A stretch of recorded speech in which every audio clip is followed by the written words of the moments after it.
Billy Boo. Rusty Dog here. Oh, here she is, baby. Yeah. Okay, give me a sec. Come on, go away. Thank you. Right. Welcome to Microsoft Flight Simulator, where I am happy to report that the AVRO Vulcan B Mk.2 and other variants, the B Mk.2, K2 and MRR, whatever that is, versions of the AVRO Vulcan are now in Flight Simulator. Now, this plane is one of the ones I've wanted in the flight sim. The other ones were the Spitfire, which we already have. I bought that one. Concorde I wanted to see here as well. That came. I bought that one. And now the AVRO Vulcan. Hey Mark, welcome again. Am I taking up your day? So yeah, we have the AVRO Vulcan, and I love this plane. The shape of it, the look of it. When I lived in Gibraltar for a good chunk of time, there was an AVRO Vulcan parked in the middle of the runway. I mean, it wasn't on the runway itself, it was just off the side. Just because if you imagine the runway as a horizontal line and the vertical line going through it would be the road where people can go past with their cars, because you can drive on the runway at least parallel to it, not parallel, what do you call it, laterally, I don't know, no, perpendicular, that. Anyway, yes, I can actually show you in here. So imagine one of these planes just parked by the traffic lights where the cars are supposed to stop, and it had the stuff blocked off here in the front, you know, it was, and then it just got taken away. I don't know if it was dismantled or if it was flown away. I'm really not sure, but it just wasn't there anymore, and it's a shame that it was gone. But I've always loved the delta wing shape. The Space Shuttle has it, Concorde has it, and the AVRO Vulcan has it. And this plane's pretty special. So AVRO, what does that mean? Well, AVRO is from a British aircraft designer, Sir Elliot Verdon Roe, R-O-E, and so they took his initial, AV, and then chopped the E off the Roe and made AVRO, and hence the AVRO Vulcan. Now, he was born in 1877. He designed some of the old type planes, the ones that looked like they were made of paper and poles and bits of wood. And then we have the company, AVRO, which you have this plane, AVRO and Company Limited, which it was a company founded in 1910. But anyway, moving forward to this plane, the Vulcan. This one comes in 3 different variants in the flight sim, and this one alone has got 13 separate liveries. Some of them have got the white bottom. This one is an RAF 50, is it 50, Squadron 50 or something like that? I don't know, something along those lines. I can't remember the exact one it is, but I just picked one of these liveries. This one has the camouflage top and bottom as opposed to just on the top, and it's gorgeous. I mean, this is for the deployment of the parachute. And if we were now, the manual, oh yeah, the manual, let me get to the manual. 156 pages. So I don't know if I'm going to be starting this up today from cold and dark, but it might be a little bit too much. I don't know, maybe not. I'm told the engine sounds on this are quite phenomenal, so looking forward to that. This is the interior. So yeah, dials plus buttons plus switches plus buttons plus dials, and they're all cool. They've all got this weathered look with the paint chipped off, and look at the detail here on these. This is insane detail, even with some writing here. And I think we have normal and rapid starting, which two different procedures I think you can carry out. We'll probably just, if we're going to try one today, we'll do the normal one. We've got the wear and tear on the arm here. Yes, we have an EFB, guys. We got a little flight pad with cold and dark, which we're already at, ready for start and ready for takeoff. We've got different views. If anyone knows what AEO is, let me know. But navigator will take you here, right? So you've got these things that the navigator will be taken care of, and then luckily there is a toggle position here, which you can then use to pick a different view. This is AEO. I don't know what AEO stands for. I haven't read the whole manual. Okay, I haven't done that yet. But you can toggle the EFB position again, and then go to second pilot. Okay, that's over here. And then, oh, that puts the pad down there. Okay, and then we go back to first pilot, and that puts us here, and it's what puts the pad there. Very cool, very nice. Now, you look around and you see, yeah, there's buttons and the switches and stuff, and there's dials and buttons and switches, right? And levers, which I haven't even managed to move yet. So I don't know whether you need power to move those levers on the plane, but if in case this isn't enough buttons, we have some more. Let's pull this lever. And now we have some more buttons, because there wasn't enough before.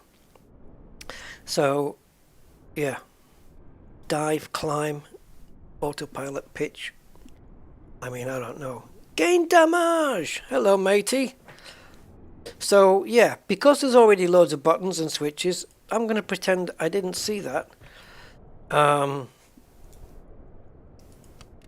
I'm going to ignore it.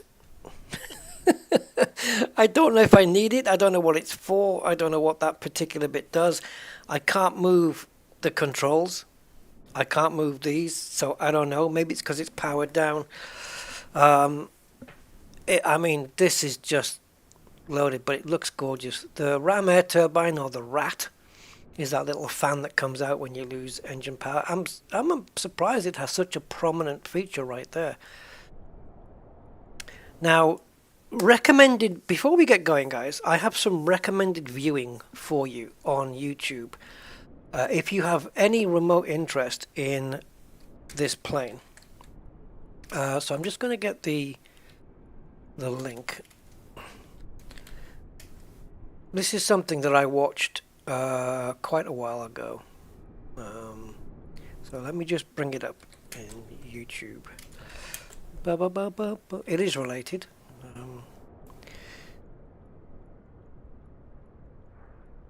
Now, bear with me a bit, guys. I need to get to the main page. There we go. Because there's a couple of different videos on this one, but I think that's the one. Oh, it's actually got another few more views since. Is that the same one? Yeah, it is. Okay, so the Vulcan came to fruition. How can I say it? The Vulcan kind of got its name during the Falklands conflict as well, and one of the operations that they did, they sent multiple Vulcans out from the Ascension Islands, which I believe is northeast Canada, and they had to fly 3,900 miles down to the Falkland Islands in South America. Now, that's a big trip. On that trip, they had to do 4 in-air refuelings, and the whole point was to do a raid on this certain place in the Falklands. And I don't remember, I don't remember how many Vulcans left, but some had to turn back because of problems. Planes that I think there was even a plane that was needed for refueling, that, you know, the refueling plane, that had to turn back, so they were left with less of those, and only 1 or 2 or 3 planes, I think, made it in the end to get to the location and do its thing.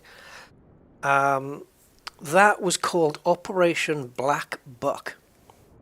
So there is a documentary on YouTube which I have watched months ago, and it is fascinating, guys. This was such a daring raid, and such the risk these guys took to travel that distance in these Vulcans to go and just do that raid, and then turn back again. You know, so not for now, guys, please. That's the link. Bookmark it and watch it later and thank me later. It's brilliant. I'm pretty sure that's the same documentary that I watched. But yeah. Yeah, they're not built for comfort, are they? But look at the detail in everything here. The straps, look at this. It's phenomenal. And there's stuff like down here, and there's a round window thing. And if you look at this from the outside, let me see. I think we need to adjust the time. This is not real time, by the way, because we are at RAF Bryce Norton in the UK, so it's not real time. So let's see if we can adjust it, and also maybe change the weather so we can see things a little bit brighter. I don't particularly fancy a completely clear sky, but then if I don't have a completely clear sky, we get a dark plane. So I think for now, let's just have a clear sky so we can see what's going on, and maybe if we can... Typical UK weather, isn't it? Can't get a decent day. Can't even fake a decent day. So yeah, this is RAF Bryce Norton, and this is one of the places where it would take off from. But just look at this plane. Look at the way the wings just dip down here. And how... Look at that. That's just stunning to me. Now, I have not started this plane up yet. It does have a checklist, and I think it is interactive. I love these little fins here that help scoop the air into the intakes here. Is there any angle where this plane doesn't look amazing? And on the you've got different loadouts. Okay, so let's just keep this view here. Okay, and if we come down here and we add Shrike, we add those. Now we've got these things. I think if you, I don't know if this is available in Microsoft Store, but if you get it in Microsoft Store, I don't think they'll allow the bombings and stuff, armaments. But as I bought this from the JustFlight website direct, I can have all this nice stuff. We've got cylinder tanks. I don't know what that's like with it off, but if we add saddle tanks, I don't know where the difference is. I don't know. But yeah. And then we have MRR pods. Oh, is that these? Is that what these are? Let's take them away and see if they've gone. Yep, that's what those were. And then WE177, something mid-bay. I don't know, I can't. Oh, yeah, you can just see inside there, look. Yeah. I suppose if I use my drone camera, how fast can it go? That's a good question. We'll find out. We'll find out. So, Mark 13 bombs. Again, that might be inside. Oh, yeah. Yeah, just inside here, you can just see. In fact, let's go to the drone camera and see if we can get a better camera view of those, the bomb bays there. Now, as for can we fire them? Oh, Jesus. Let me slow this down. This is one of those aircraft that you don't want to mess around with. If you're on the ground, probably a good idea not to piss off the pilots in these planes, because they'll have you.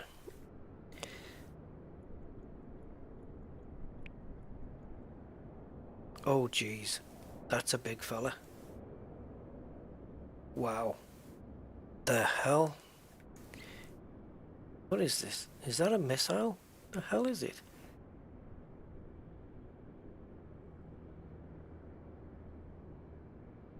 I have no idea. So cylinder tanks were on by default, so I guess that would be those. I don't know whether, is this for extra fuel perhaps? Oh, I wonder if that's what the refueling planes would carry. The bombers would carry the bombs in these bays, and the planes that did the refueling carried these. And they carried enough fuel to refuel the other Vulcans, plus enough fuel for them to not need refueling themselves. I don't know. You have to watch that video, guys. It'll probably tell you everything in there. But in terms of this plane, let me just correct the field of view here, which I tend to like by doing it on 75 roughly, and we get a better view that way. So we've seen already that the internal detail on this plane is absolutely incredible, and the externals are no different. I don't think they're just, it's exactly like I remember this plane sitting on the runway in Gibraltar. Oh well, just off the runway, and it was just like this, exactly like this. I don't remember this thing here. There's a name for this thing here, this, which I suppose is how you get inside. But we can put this in, I believe. If I can remember how to do it, it's the crew door, I think. Yeah. You hear that?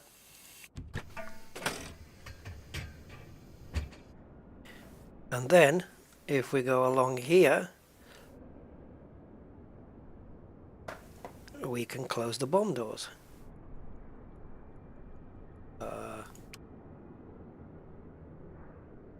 Or can we? Oh no, it's not letting me do it. Okay.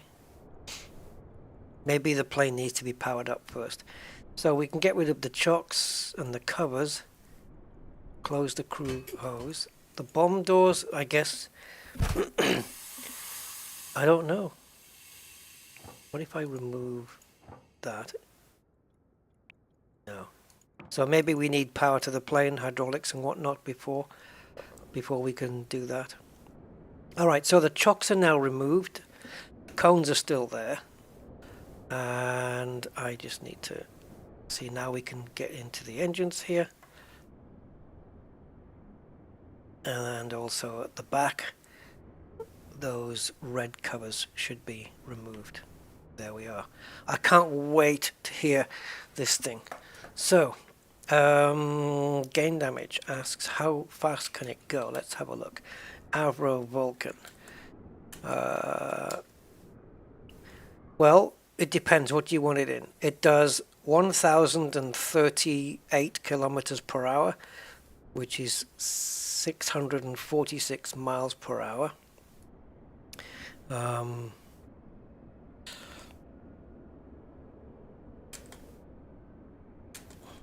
That would be 0.8 Mach.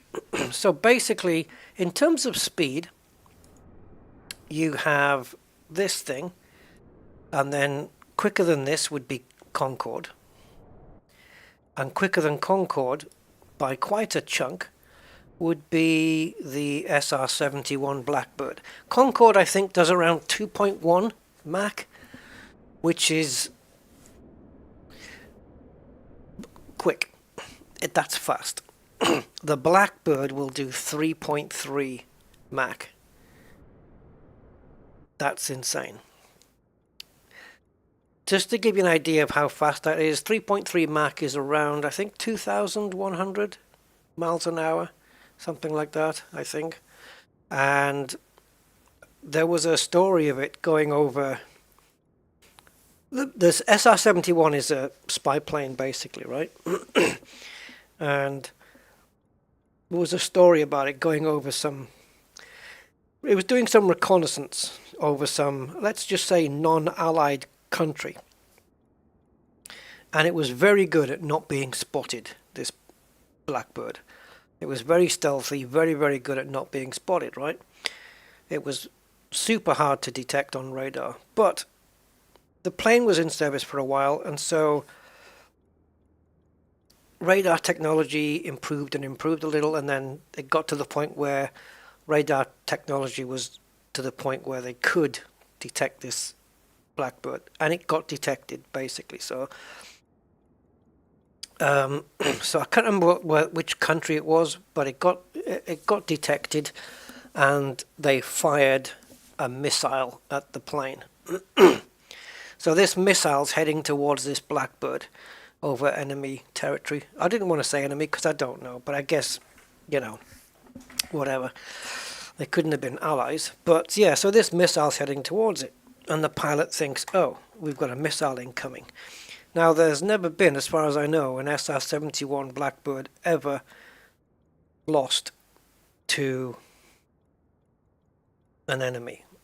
Like, it's never been brought down by enemy fire or hostile fire or anything like that. So this missile was heading towards it. So the pilot decided to just accelerate. And that was it. The SR-71 just outran the missile. Basically, the missile couldn't catch the plane. And when you have a plane that can do 3.3 Mach, or Mach 3.3, you don't really need to worry too much about missiles. You can just put your foot down. Yeah. And the other thing with the SR-71, I know we're in the Vulcan here, but while I'm on a ramble here, the SR-71, now I hope I'm going to get my facts right here, and if I don't, please correct me or leave it in the comments, let me know. But I think, I know for a fact that when it's on the ground with fuel, it will constantly leak fuel the whole time, right? It's got a fuel leak, a permanent fuel leak. So they have to put like a big tray or a canister or something underneath to catch the fuel. And the reason, I believe the reason is because when the plane is built, it has to have gaps in the panels. And that is because it flies so high. Concorde will do 60,000 feet. That's pretty high. The Blackbird will do around, I think, 85,000 feet. Yeah. So the Blackbird is higher and faster than Concorde by quite a way. So when it's up there, I think its body shrinks, right? And so if they didn't build in these panel gaps, it would crack and crunch and fall out the sky. Yeah. Oh, well, I don't know, Score. All I know is on this particular occasion, these guys outran the missile. Yeah, they did. They outran it. Cosmic! Hey, I see you got the card in. Hope it's doing its job. Yeah. Anyway, so yeah. Right, let's see if we can get this thing started. If it's proving to be a little bit... I'm going to bring this out in case we need it.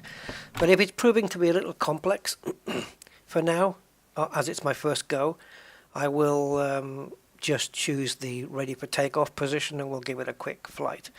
And I hope my throttles work, because my throttle is plugged in. I can confirm that. Yep. Can I? Yeah, I can. Throttle's plugged in, but if I move my throttles now, it doesn't move these, so I don't know. Oh, well, there you go, Ad Astra, there you go, yeah.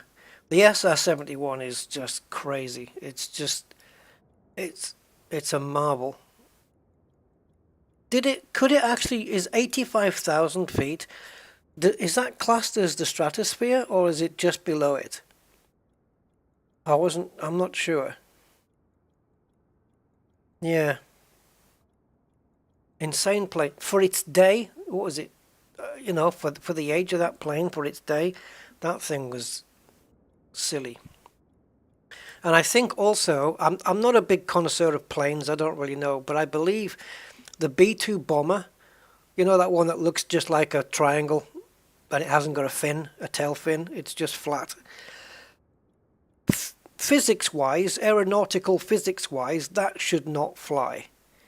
It shouldn't be able to fly at all, but it does. And I think the reason why it can is because there are computers on board which are constantly keeping the plane level the whole time.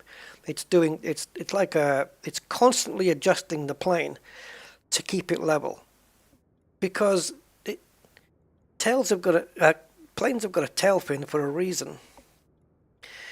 And this one doesn't. It's flat. So try making a paper B2 and see if you can fly it. It'll just come down and hit the floor. But yeah, I think it's because they have all these computers that are constantly adjusting the plane's attitude and yaw and pitch and bank and everything so many times per second just to keep it in flight. And then the engines just do the rest and whatever. But it looks a beast. Again, another plane, you only have to look at that plane and you think, yep, not going to mess with that dude. Same as with like the AH-64 Apache helicopter. That's something you look at and you think, nope, don't have any interest in messing with that dude. I believe these two are for jettisoning the parachute. I don't know at what point you do that. I know the parachute... Oh, shoot. I know the parachute comes out when we land, but I don't know if it comes out automatically. But anyway, should we get started, guys? Because I don't know how long this is going to take. And this is a first look, so as I said, I might decide to just do a cheat and just get the thing fired up cheaty-wise. So, it does have a checklist. And a 156-page manual. Did I mention that? Yeah, there's two documents you get with this. You get the manual itself, and another one, which you get a manual. You get two PDF files. One is the manual on this thing, the EFB, and you get another one on the plane itself. Now the EFB manual, I can't remember, might be 13 pages or something. But the manual for the actual Vulcan itself is 156 pages. So JustFlight have really done their work with this. Start engines again. What was it? An atmosphere. Yeah. It's amazing, isn't it, though, the thing? Oh, Cosmic. Thanks to you. Is it making a difference in the games, Cosmic? Like, are you noticing the frame rate difference? So, electrical power. This is where we check that it's off. And now, do I need to move this? See, now this is just pointing here, I guess, because nothing's flashing in blue. Ejection seat pins. Okay. This is another thing that's weird with this plane. Normally, I press the right mouse button and I can look around, but it won't work here. Normally, I press as well the numpad point, full stop, decimal, whatever, to get me back to this view, but I think this is it. Right, so there we go. Now I can look around. It's bizarre. So, is that one of the pins? I don't know. I actually don't know what I'm looking here, but I'm just going to assume that they are fitted. Oxygen on.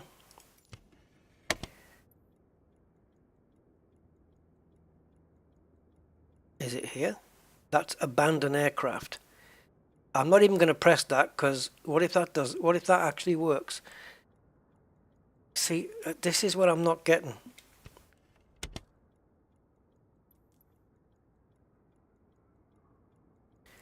Ah, here we go. It does light up. Okay. So, oxygen on my side. Oh, you can hear it. Wow.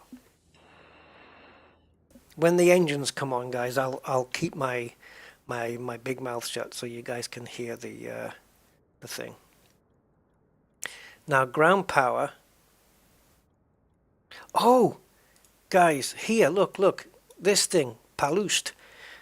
This is a jet powered, I think, or something. You know the ground power unit that sits outside? Well, it's that, but it's like jet powered.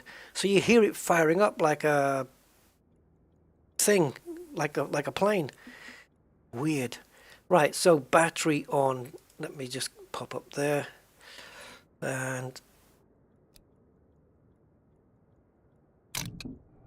oh, okay, she's alive.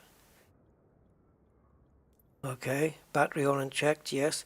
If I put this down, will it keep it on? It will. Okay, so now that's locked in the on position. Non-essentials, trip reset, check.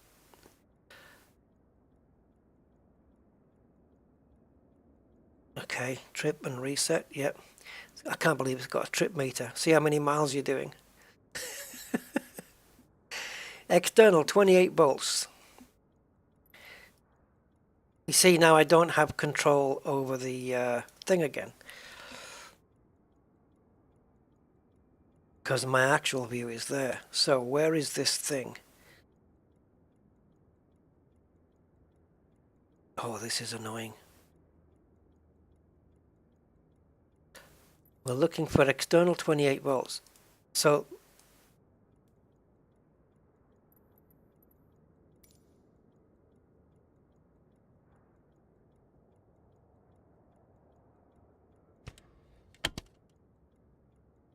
there's nothing lighting up in blue or anything. Maybe it's on one of the other panels. It's not that one. No.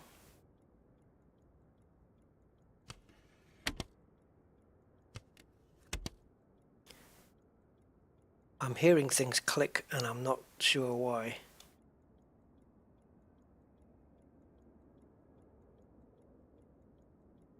I can't confirm that we have 28 volts, because I don't know where this is supposed to be going. It's trying to point me, but I can't see behind there.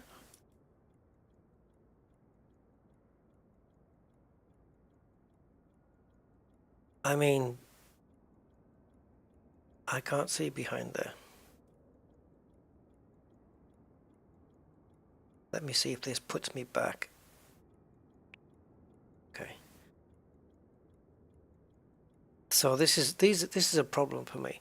So alternators, 4 off, 4 ambers. Yes, confirmed. They're not quite pointing. Ah, they're here. Okay, so this is to make sure they're all off. Yes. 4 off and 4 ambers. Again, they're just not really pointing where they need to be. Wrap field switch, normal and guarded. Yes, both. AAPP start panel checked.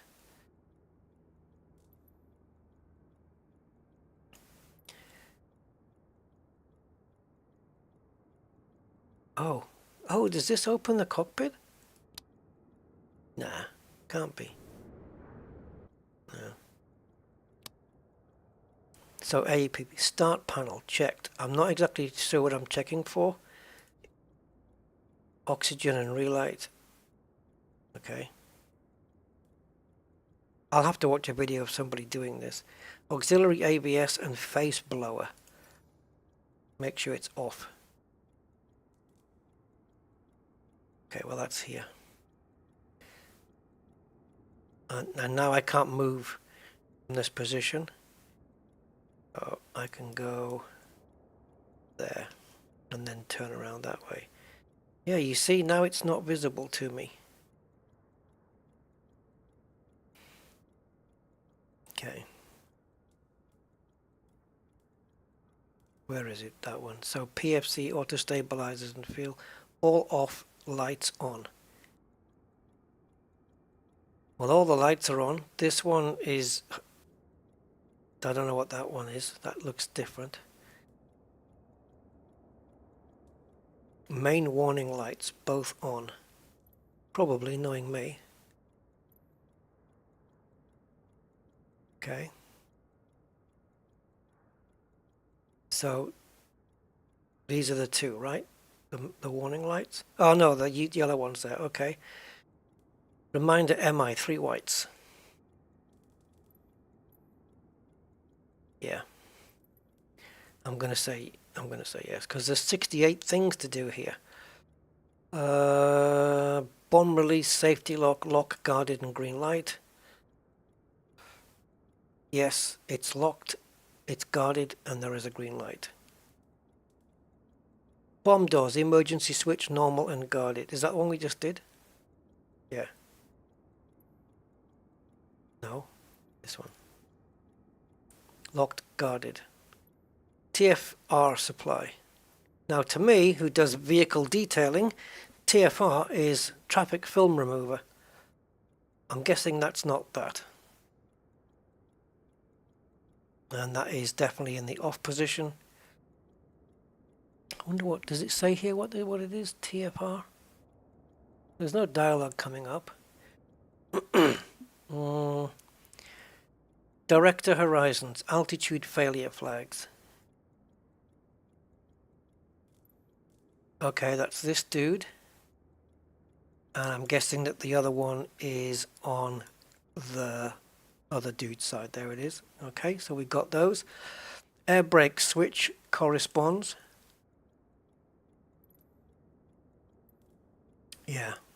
This is a problem I have though with these camera views. They're just not doing it for me. There we go.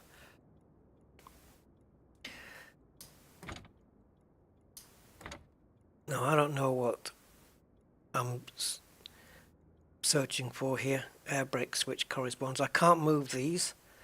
De-ice switch. Big difference, 44 frames per second. Okay, what frames were you getting before on Red Dead?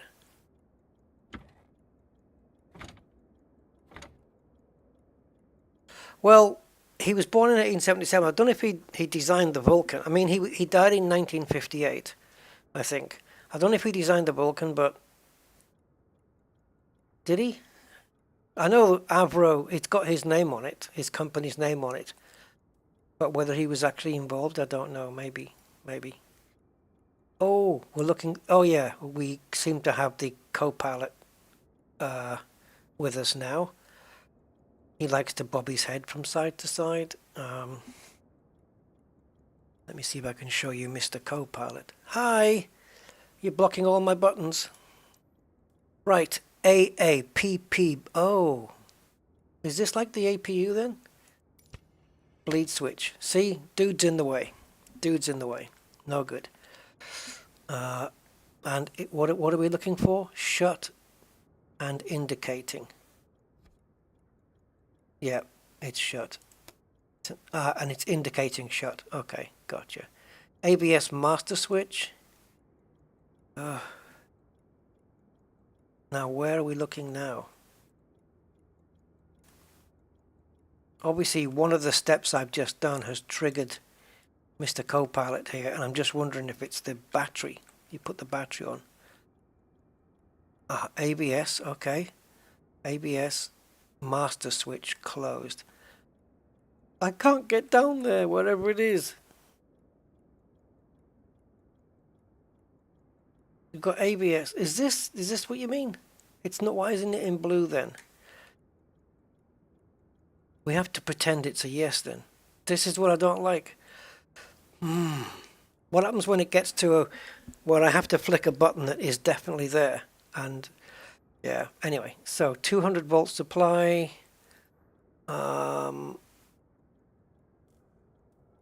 External on or start APP. Is that this? Or this one? I mean, there's a couple.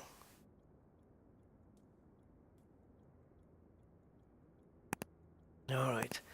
So, starting the AAPP. When does the Poosterloose thing get brought in? Maybe later. I can't remember what it's called now. Paloost. Right. 115 volt transformers on. Check MI times 2. Okay. What are we checking?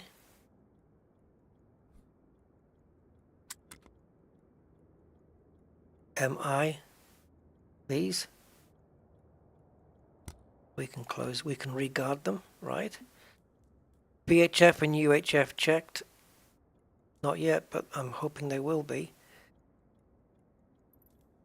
Oh, flippity-doo-dah.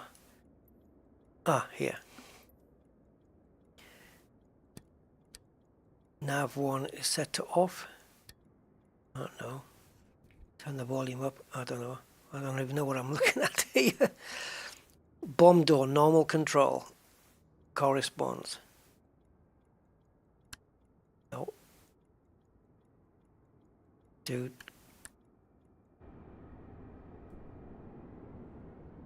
Can you move? Is it closing?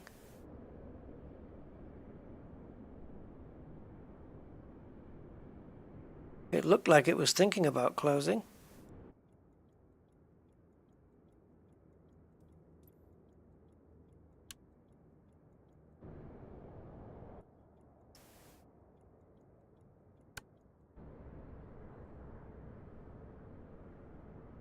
Oh, I don't know. I want it closed anyway, for when we power up. Emergency bomb jettison switch. Central and guarded. Yes, checked. Alt 7B check all indicators.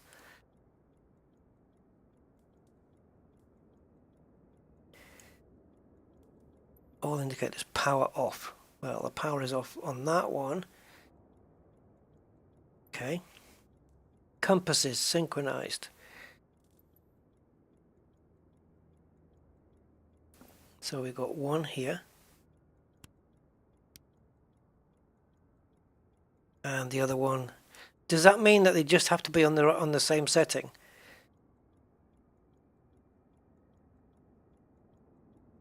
Okay, well, if that's the case, then yes, they are.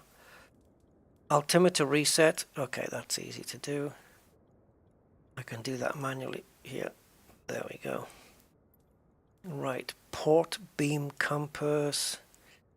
How am I going to remember all of this? Checked. That's a port, beam, compass. The heading switch.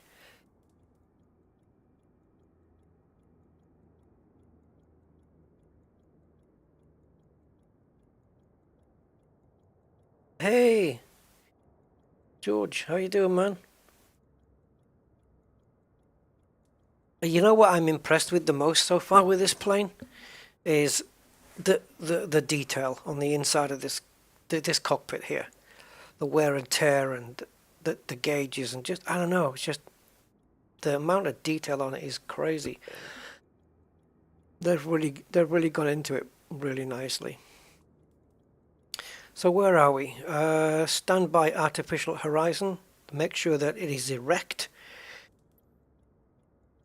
and that the button is out. Okay. I can't vouch for its erectness, but let's just say okay, fine. TFR lights out. Confirmed. Whatever they are. LP fuel cocks. So we've had cocks and erect already. I'm saying nothing. LP fuel cocks open and guarded. I can't see under there. So I'm going to have to get down and dirty, baby. And that's not going to work. So I need to go back there. And back there. And now I can maybe move in.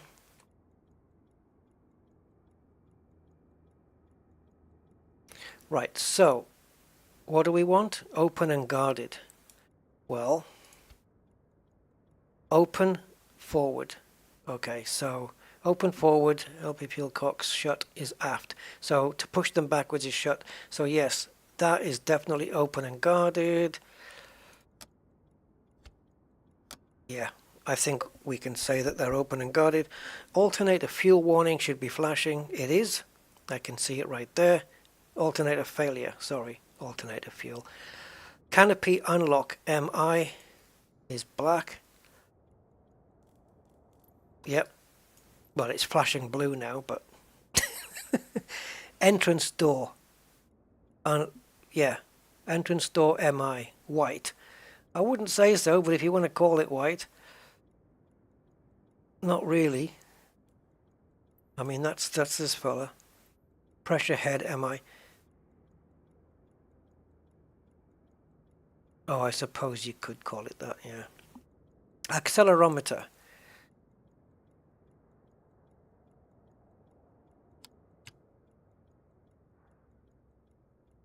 I don't know if pushing it is what resets it, but undercarriage, check. Yeah, whatever. I don't know what I'm checking for, but I just checked it, so it's there. The switch exists. Parking brake on, 2 in the green. Well, I need another view here. Here we go. That's not the parking brake. Huh. Okay, I'm gonna put the parking brake on and off, see what happens. Look, there's dials down in here. I don't know what. Oh, there's something behind this computer here. But when it says 2 in the green, I don't know.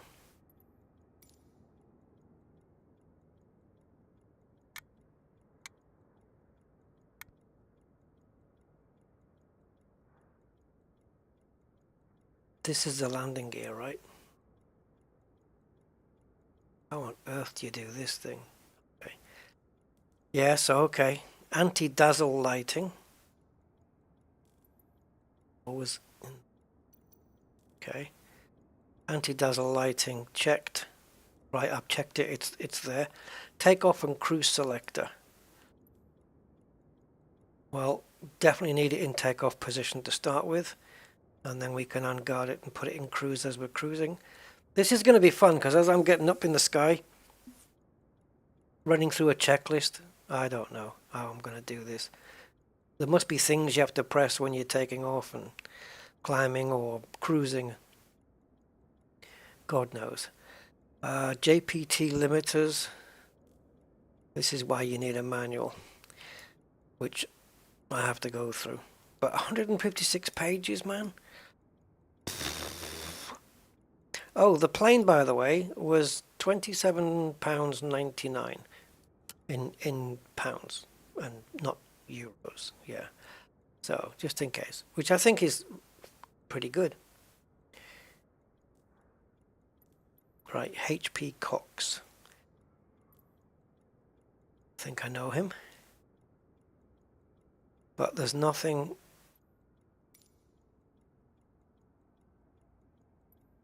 lighting up here. These switches are going from black to white, look. This one. Right, so I don't know where the HP Cox are, so I'm just going to have to assuming that they're shut. UC emergency selector fully in. Oh, look where that thing is. Jeez. Buried.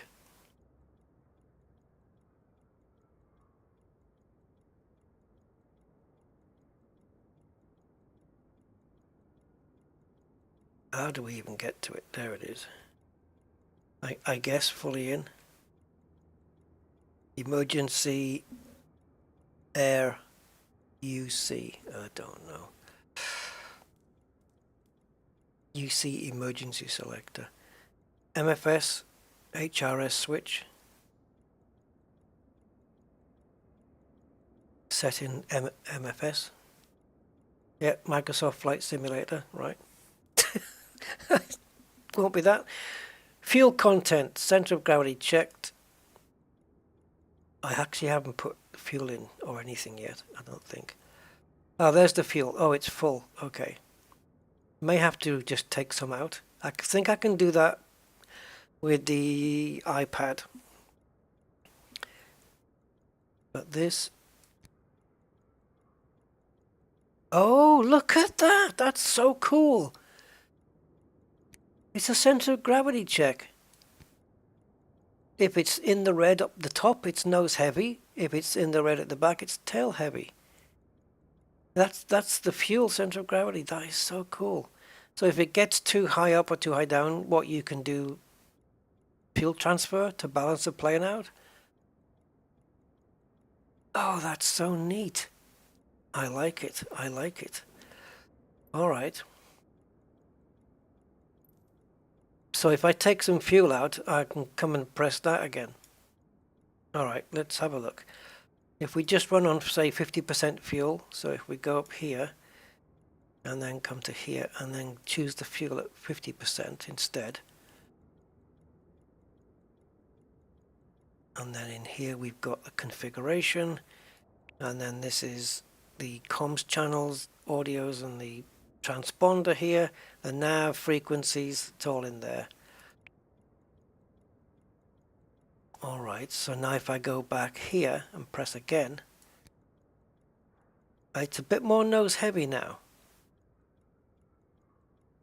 A little bit more, but not too much. It's still in the green, so we're fine. Okay. Where are we? Fuel console. Checked for MI black. Oh, jeez. Oh, this is what this is, the fuel console. Right.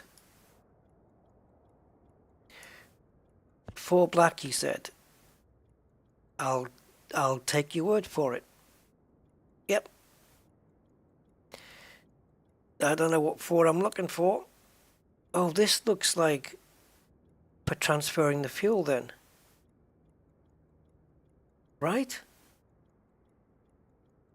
Because wouldn't this then go to a horizontal line if it was going if it was getting stopped? Is this how you distribute fuel around the plane? So if I wanted some more towards the back, that's interesting. Right, so when it says 4 black, yeah, plenty of blinkage. 4 MI black. Autopilot, power on 3 channels in. Yep, 1 RA and E, and power on. I don't know, I guess if you push it down it must be on. MFS TFR switch is set to MFS. Is this the same switch as last time? Yep, set to Microsoft Flight Simulator. I don't know what MFS means, to be honest. Bombay, wing fuselage warning.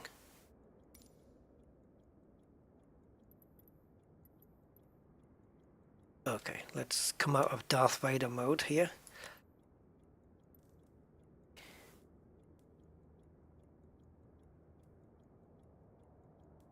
Windscreen demister checked and off. Again, we need Darth Vader mode.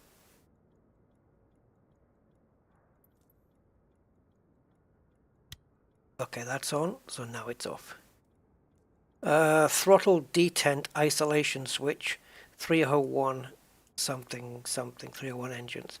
Oh, I don't know which engines I'm running, but I'm gonna guess it's those ones anyway, so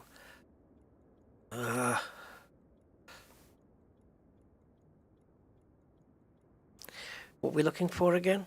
Throttle detent isolation switch, and we want it set to in, which it is, right? Because that says out and that says in.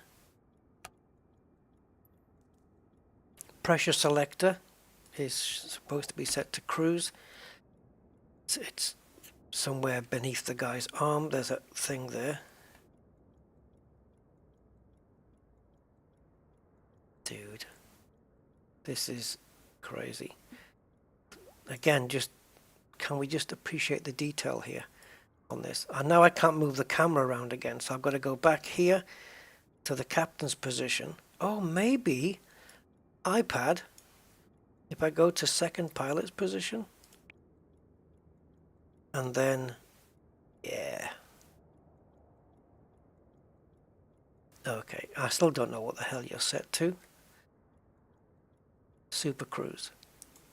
So, pressure selectors on cruise, as opposed to what?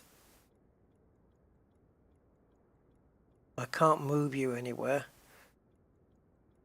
Okay, let's just say it's on cruise then, and pretend we didn't see it. Go back to the captain's seat, and cabin air switches shut. Oh, we need to get rid of this dude. Yes, they are shut. Temperature selector comes after ram air valve, so let's go ram air valve, which is right there. I can see it. Ram air valve is showing as shut. Temperature selector is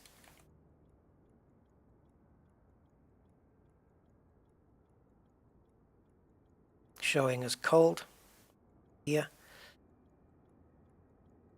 and I don't know. Temperature control valve, should we just keep that on auto?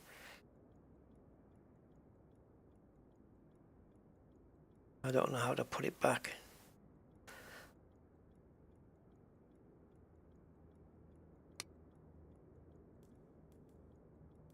Cold air turbine, MI. Mission Impossible. External lights, master switch. Okay, I'm going to go back to the captain's seat. Now that eye that hasn't got the white ring on it, does that mean it's hidden from view or something?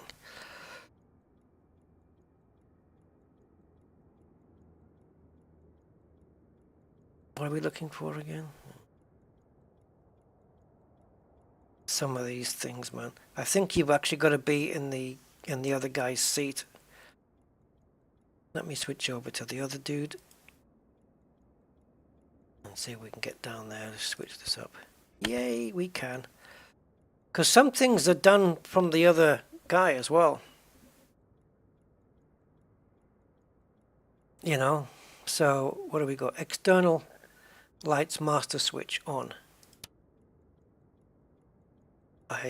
That's on, right? Look at this written here, autopilot. Okay, external lights on, navigation lights, flash, ASC checks. Well, they must be here as well. Here, flash. Ah, well, we can have it on. Is this stand? That's not standby. It should be steady. Yeah, steady. Yeah. Well, okay. Tank pressurization off 4 white MIs. That's here. I just saw it. What would an MI be?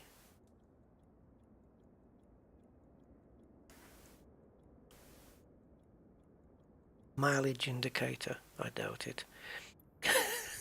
Auto air. Oh, sorry. Air to air refueling panel. What are we looking for on that one? All off.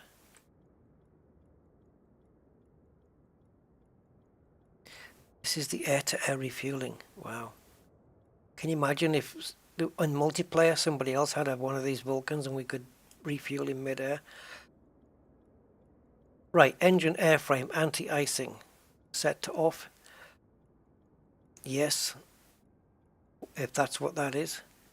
And these are all set to off. So maybe it's manual for down, and is it auto for up and off in the middle? Probably. And these are the port engines. God, there's a lot here. Systems check if 200 volts external supply is on.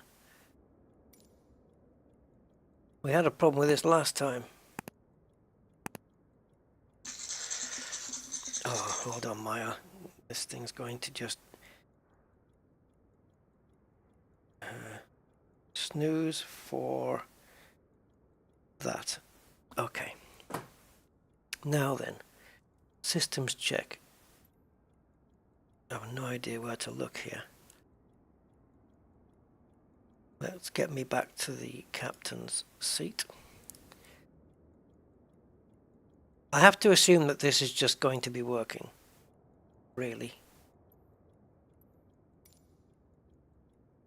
So, let's hope we've done everything right.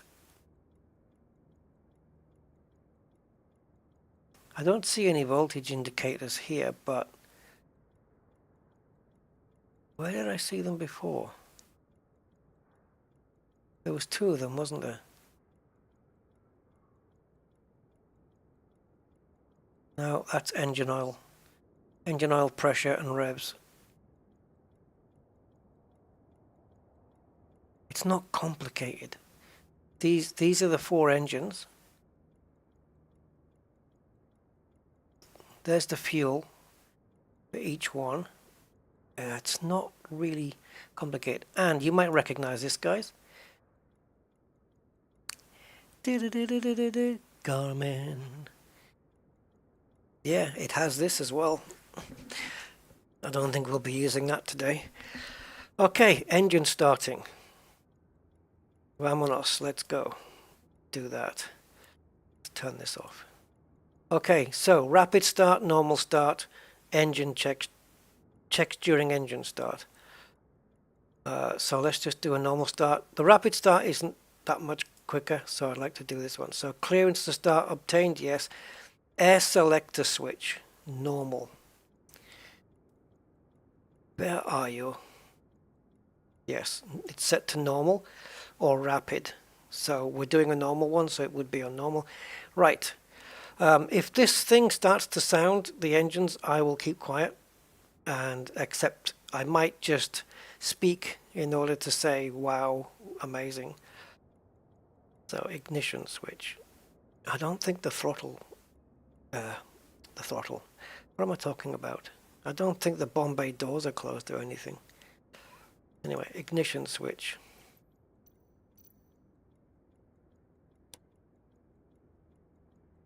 Where's the... Ah, there it is, the Paloost. Ignition switch on, engine master switch. I guess that has to be this guy. But we'll check it anyway. Yes, it is. Air crossfeed, MI. Really want to know what MI is now. Air crossfeed. Okay. Please tell me we don't have a missing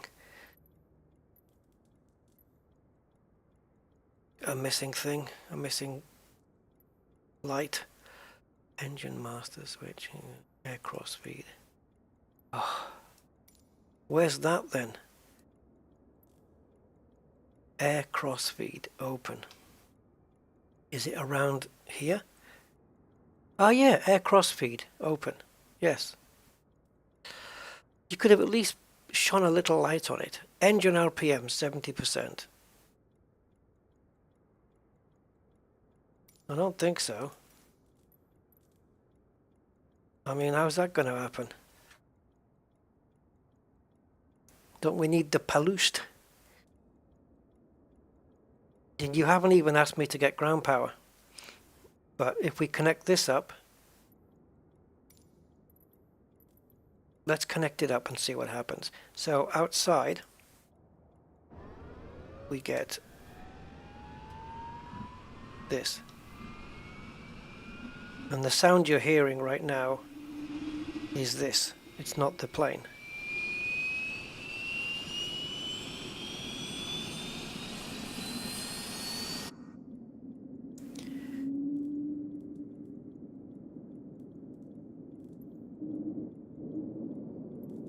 So, engine revs, 70%. good luck with that. So we're looking at here then, right? But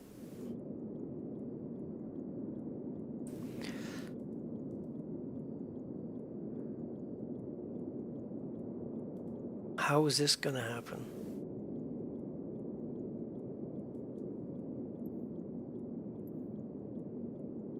Appropriate engine air switches open, remainder shut.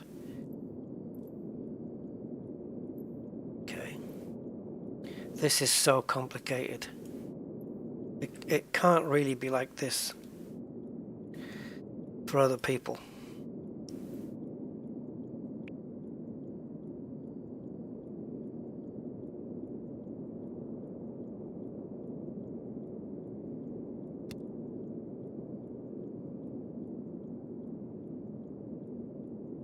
But aren't we doing all of them though?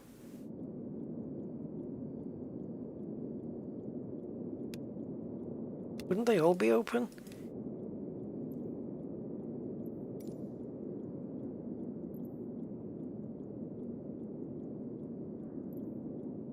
Push and release to start engine. Okay, so let's do the that one.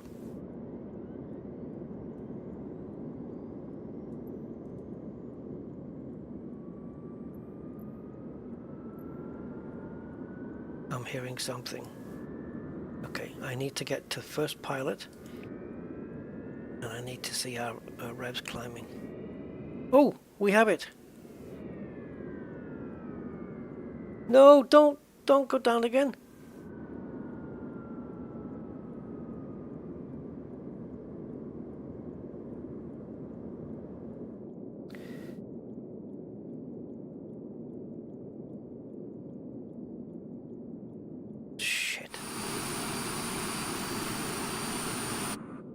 Okay.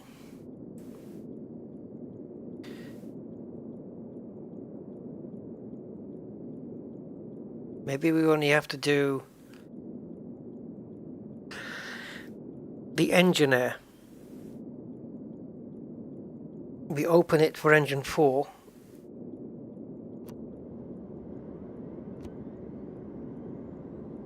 I don't know. At this point I'm just going to start the engines by using a preset.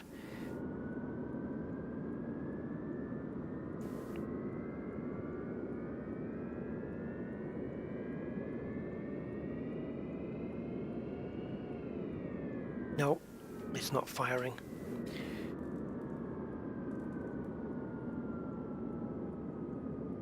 So I actually don't know why, so I'm going to give in. I don't have time for this. And I also don't know why I can't move the controls, and I can't move the joystick or the yoke, whatever you want to call it, this thing. I can't move it, and I can't move the levers either. So, in order for us all to be able to hear the engine sound, we have to cheat our way to it.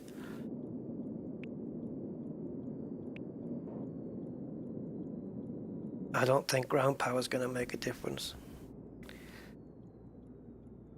Ground power is going to put a different machine on this side. So anyway, let's just go. Not ready for start because we've already got there. Let's go ready for takeoff. Ready for takeoff selected. Which is a shame, but there you go. Shit happens. But at least that's got all the bomb bay doors closed and everything. So I will now be quiet.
least everything's moving.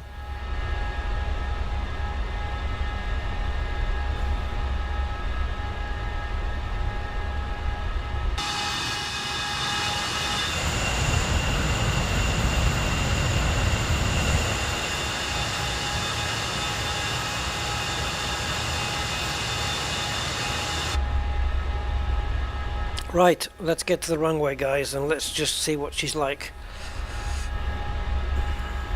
So, I don't know if it changed the fuel. Okay.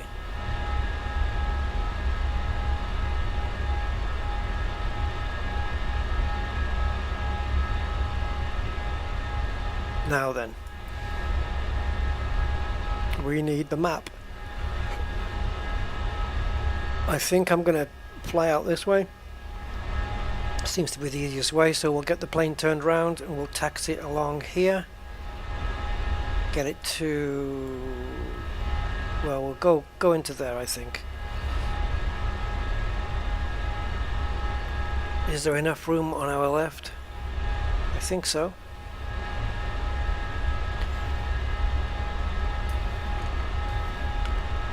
Okay, I think the handbrake's off. Parking brake.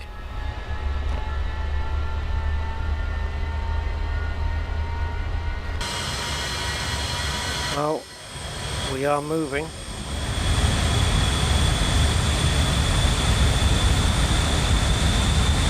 Just like a huge wing with a little bit of a nose. That engine sound is glorious.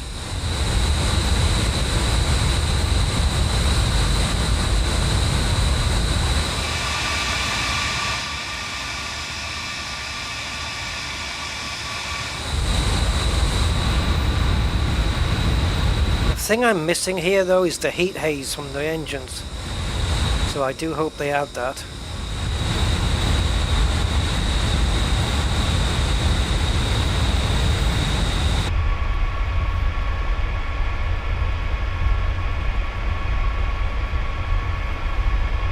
It's not the world's best view.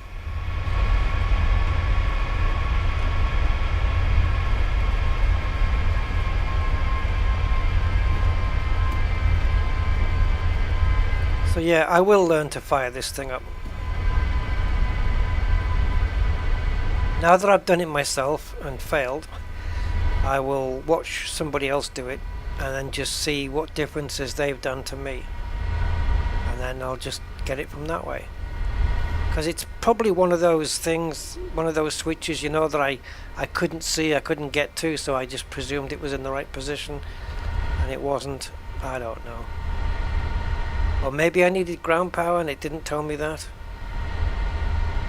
What's this thing gonna sound like when I punch the throttles though? Do I want to know? Yeah, you bet I do.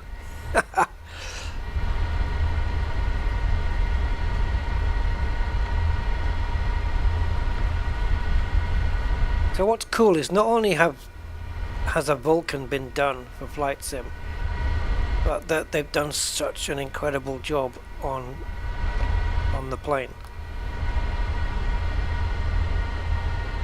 Now I feel like I'm sitting a little high somehow. And I wonder what it looks like at night as well. Like, where's all the panel lights and stuff?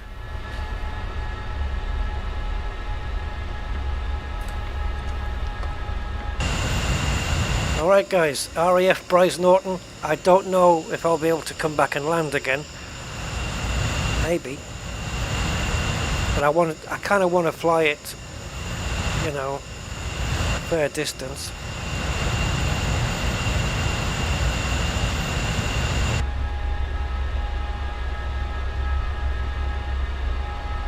Oh, I can't get any closer.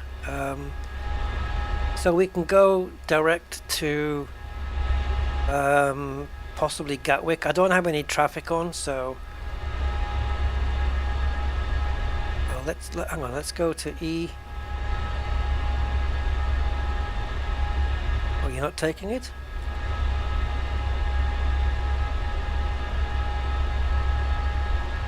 Okay, I can't enter anything here for some reason.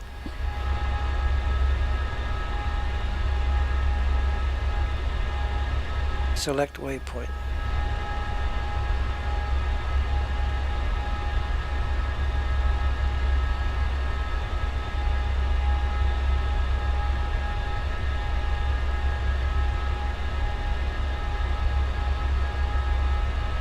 Oh, that's Heathrow. Gatwick.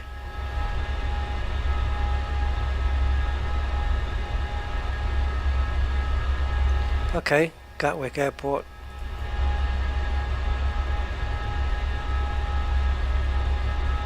We got the map there. Alright. Whew. Right, are you ready, guys? Are you ready?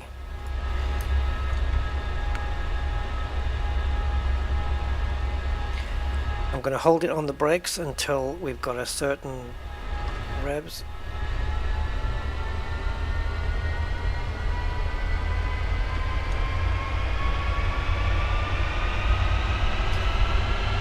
Okay, I'm happy with that. Let's give it full beans.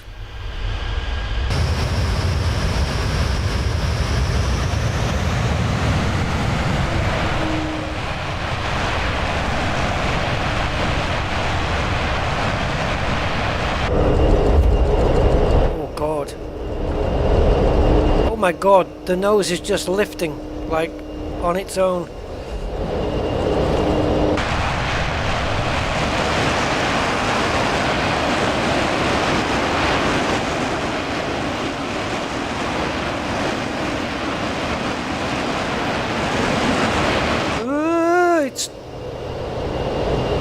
I need to trim it down.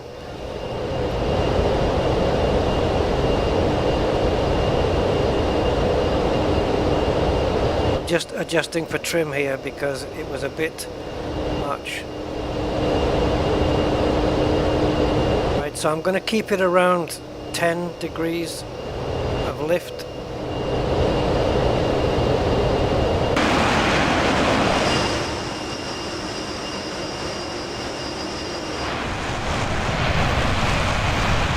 Yeah, we're missing the heat haze.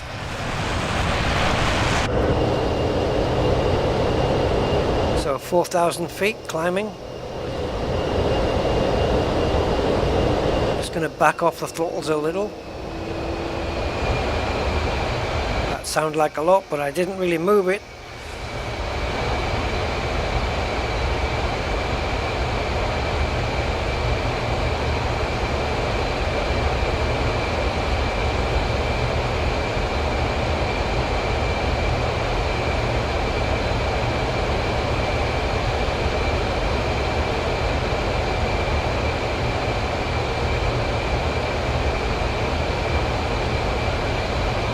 Oh, by the way, I'm making no guarantees of a landing at Gatwick, because I don't know.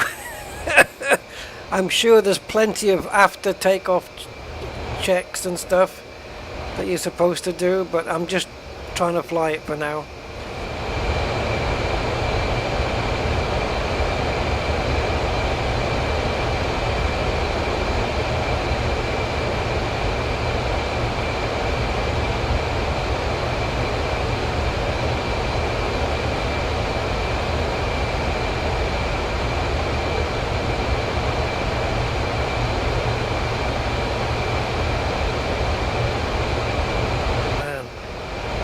I can only imagine what this is like in VR.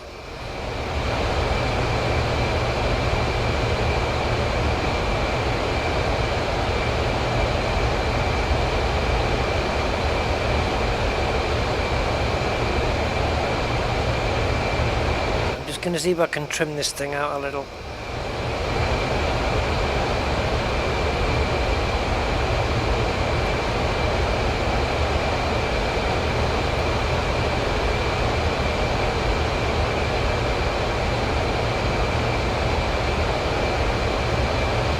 Trying to get this needle to stay at 0.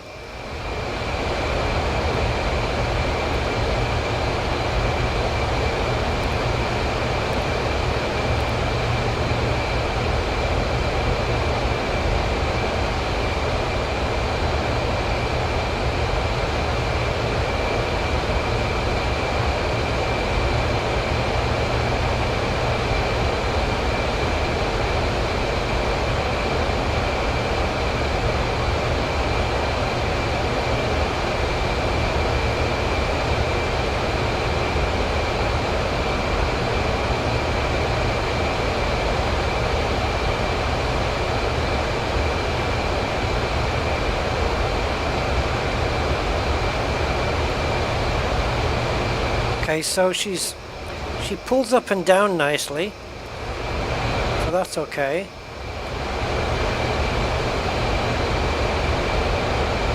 Pretty much on level, aren't we? Yeah, more or less. So, leaving go of the joystick, we are definitely pitching upwards. So I'm going to try and trim it down just a little. We're only at 7,300 feet, but it's fine.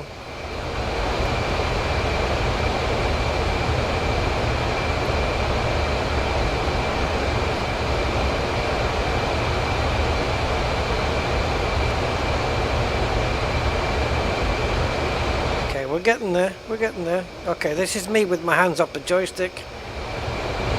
Pretty much trimmed it out.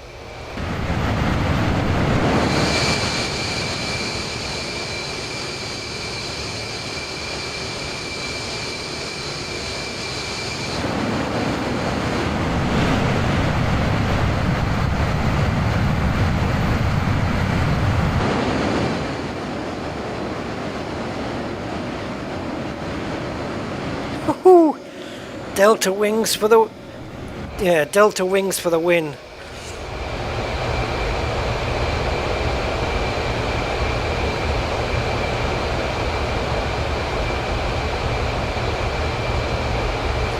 Thoughts, guys? Any thoughts?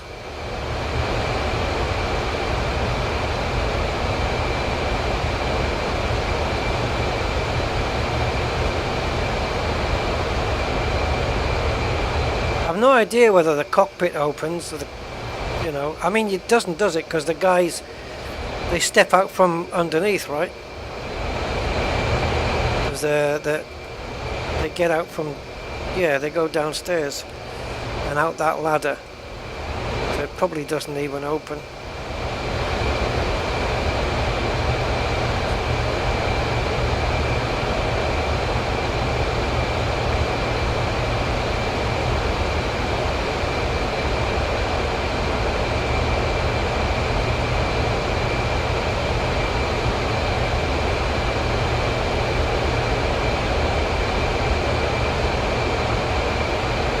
An aircraft.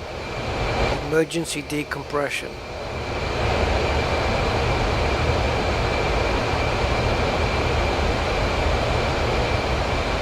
Let's just angle this in a little.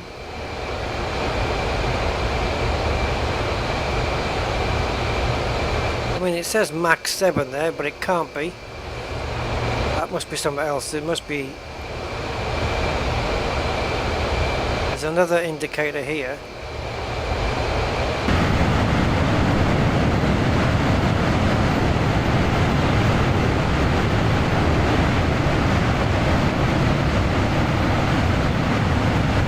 Wow.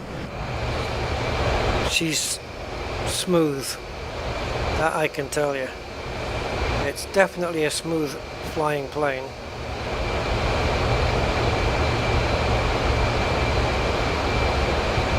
This is me, my joystick's full to the left and it's very slow to react, but with wings that size it does not surprise me in the slightest.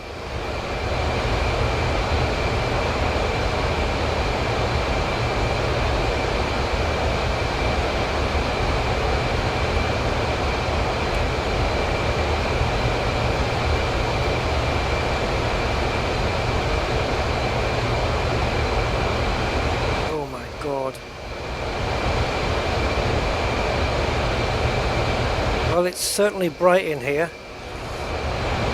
I don't think I want to go real time.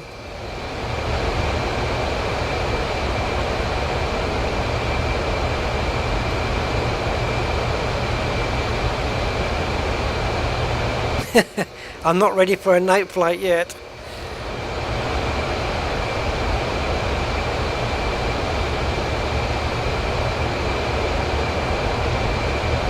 Oh God, Gatwick's right there.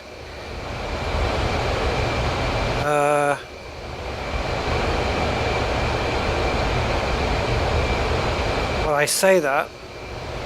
Well, yeah, even if we zoom in, it's still right there because we've covered all of this already.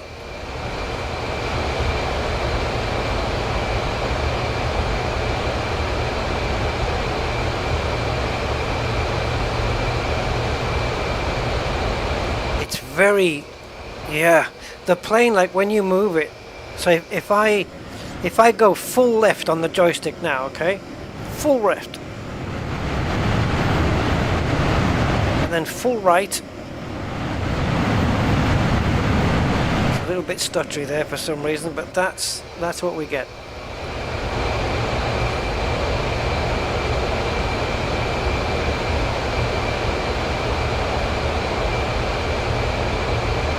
I don't know which way the runways are facing.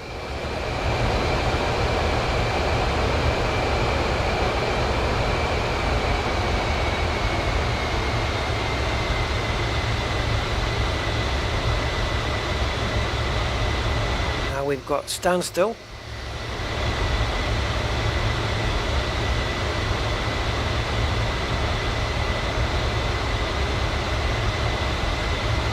The chance of me landing this is, well, don't place any bets.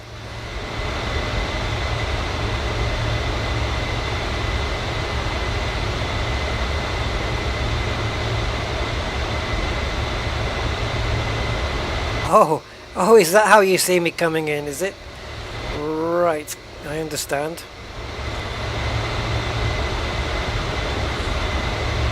Look at the fuel waving around here.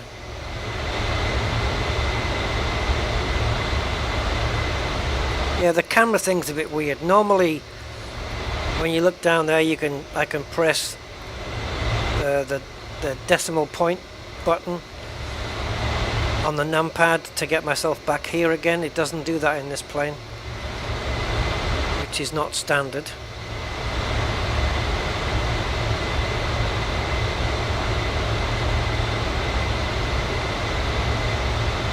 Actually, I think I'm going to stay here. It might give me a better chance of lining up the runway, which will be on my left. I'll probably land too... I'll either miss the runway, land too quickly. I'm not even sure how to read this bloody thing.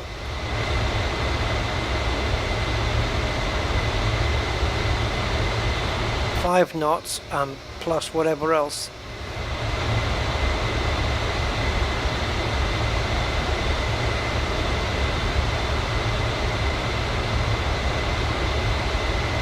I think we need to pull up.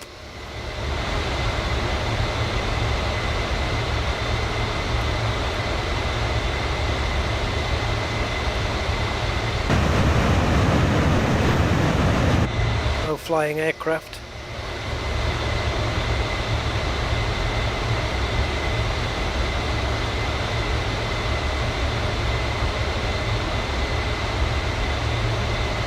Smoking chimney.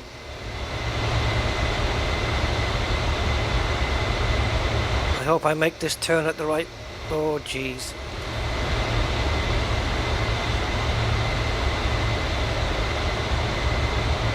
Oh, there it is.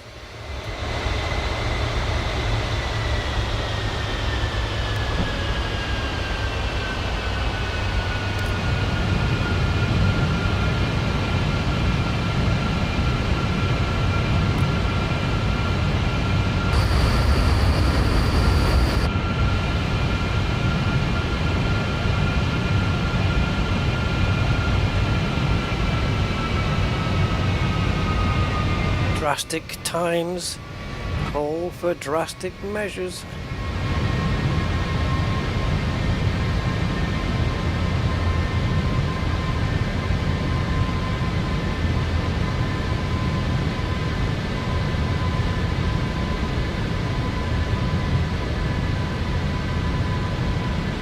What I don't know is, does the parachute come out automatically?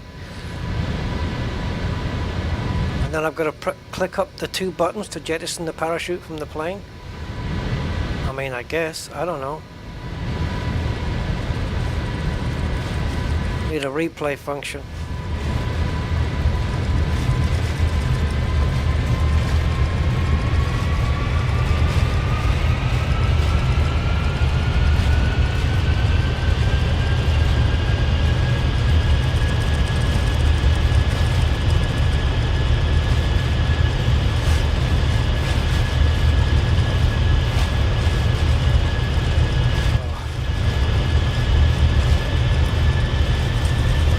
Can't get the plane back up again. No. I couldn't get it back up again.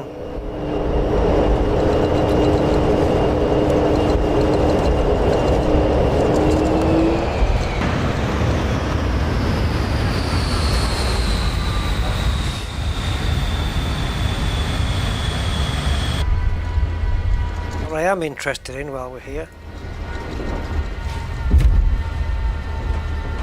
that won't do it. There we go.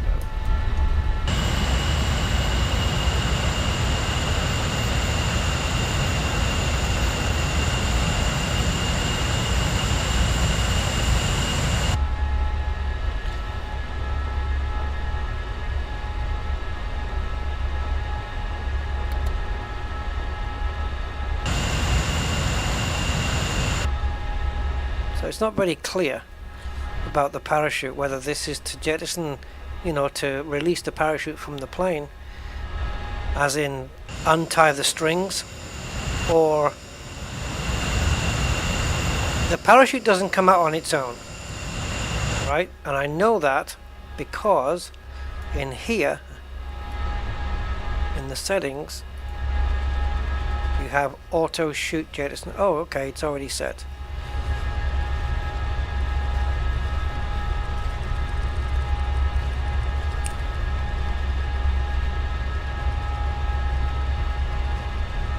All right.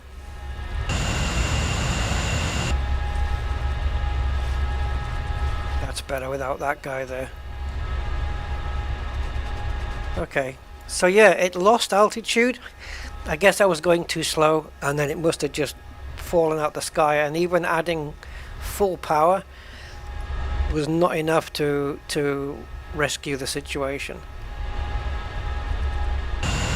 Now, if you, the equivalent of me on a normal plane, I have a button for flaps. Flaps 1 does this, and flaps 2 does that.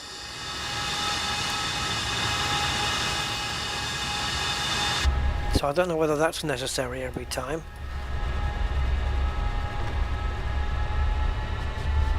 Well, we certainly got to Gatwick all right.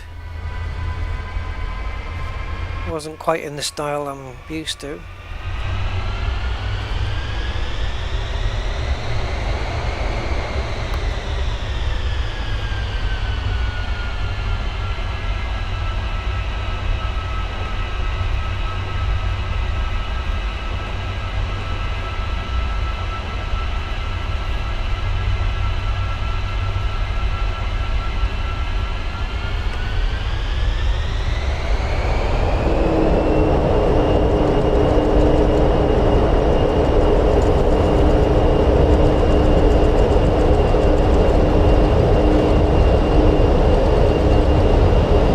The nose pitched down until now.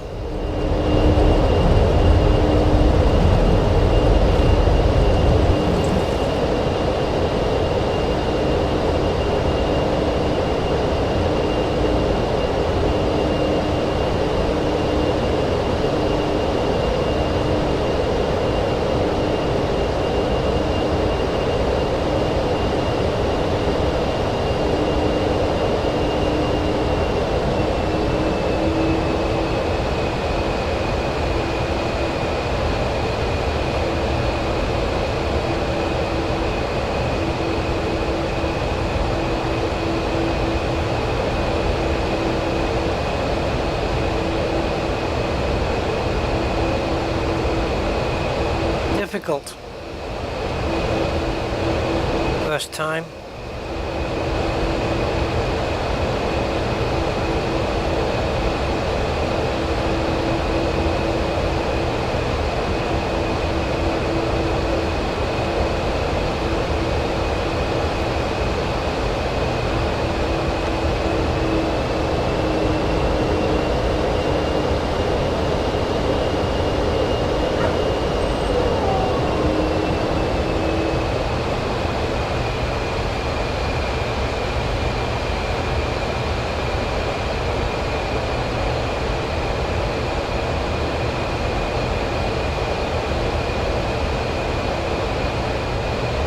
fall out of the sky.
Really no idea what the landing speed of this thing's supposed to be.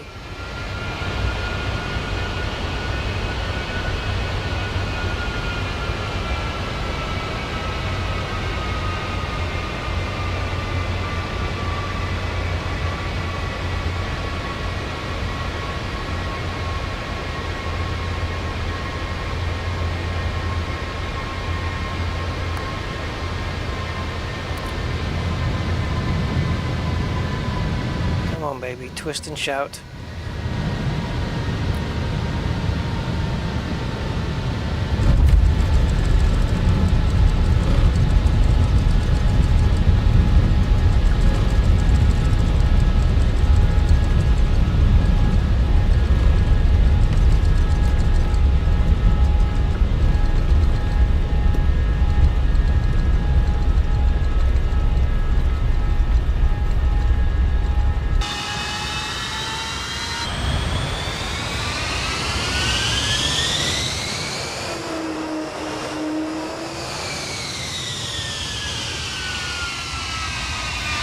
Got you down. I got you down. You got me the first time, but I got you down.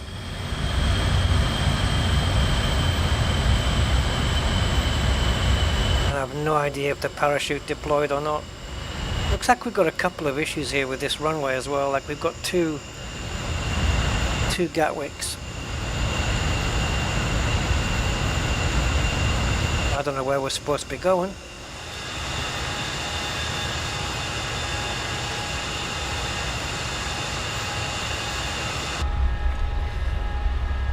I got it down. Ha ha ha ha.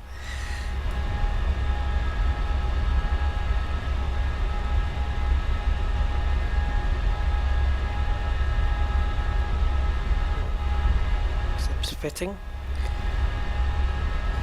Okay, well.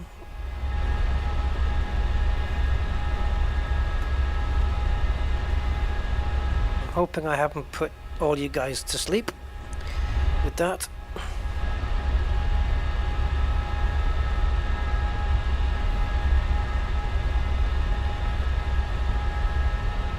And as for shutting the engines down, well, probably this back panel. I don't know.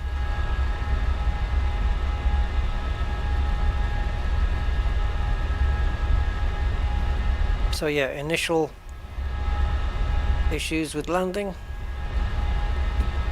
That it crashed into the ground, or slammed into the ground, but on the second attempt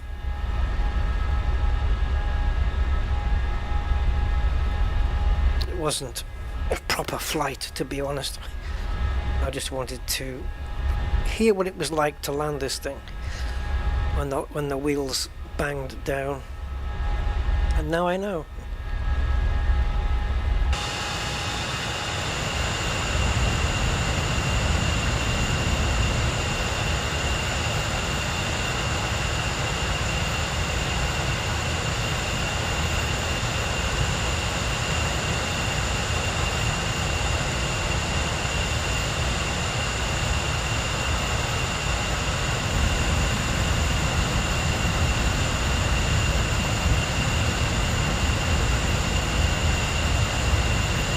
Yeah, we've got double sets of markings here, so I'm going to have to sort this out.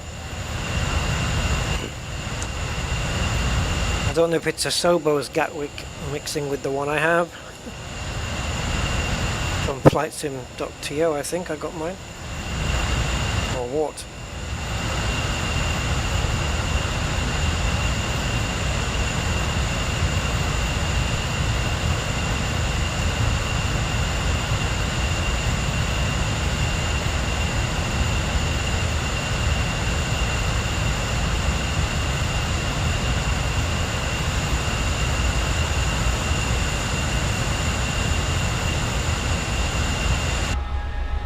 So Boeing, yeah, Boeing we're outside of. Hey Jess, thanks for the subscription. Thank you very much. I appreciate that. Don't forget to click on the notification thing. Well, anyway, yeah, that. So is it this?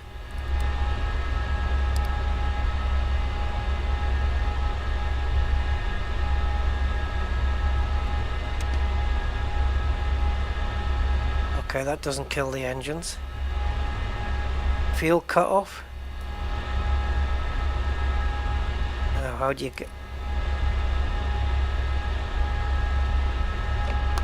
get these back into the fuel cut off position? Or are they already? Okay, what's this?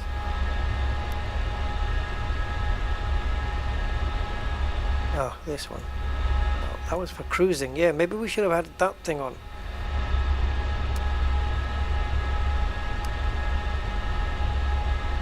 These engines are still on. I don't know how to cut the fuel.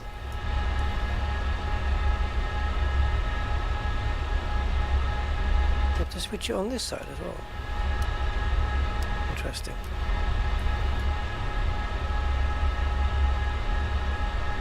Oh.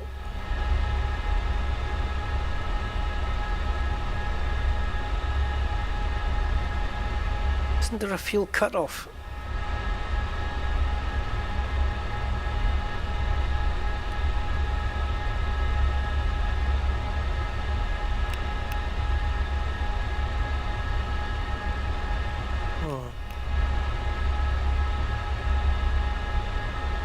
What did that say? Something push-pull?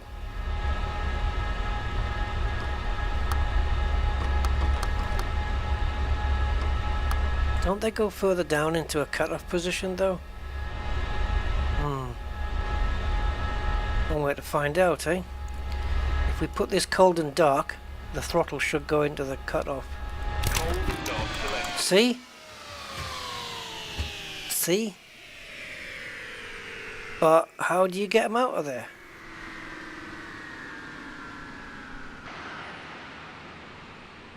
Oh, the flaps are up. Oh well, they'll be staying up now. We need power to bring them down again. I don't know why, I'm sure I brought them in.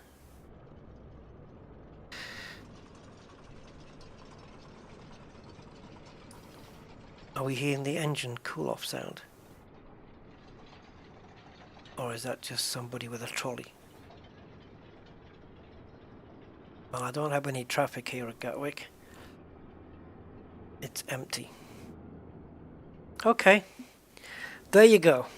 The AVRO Vulcan B Mk.2.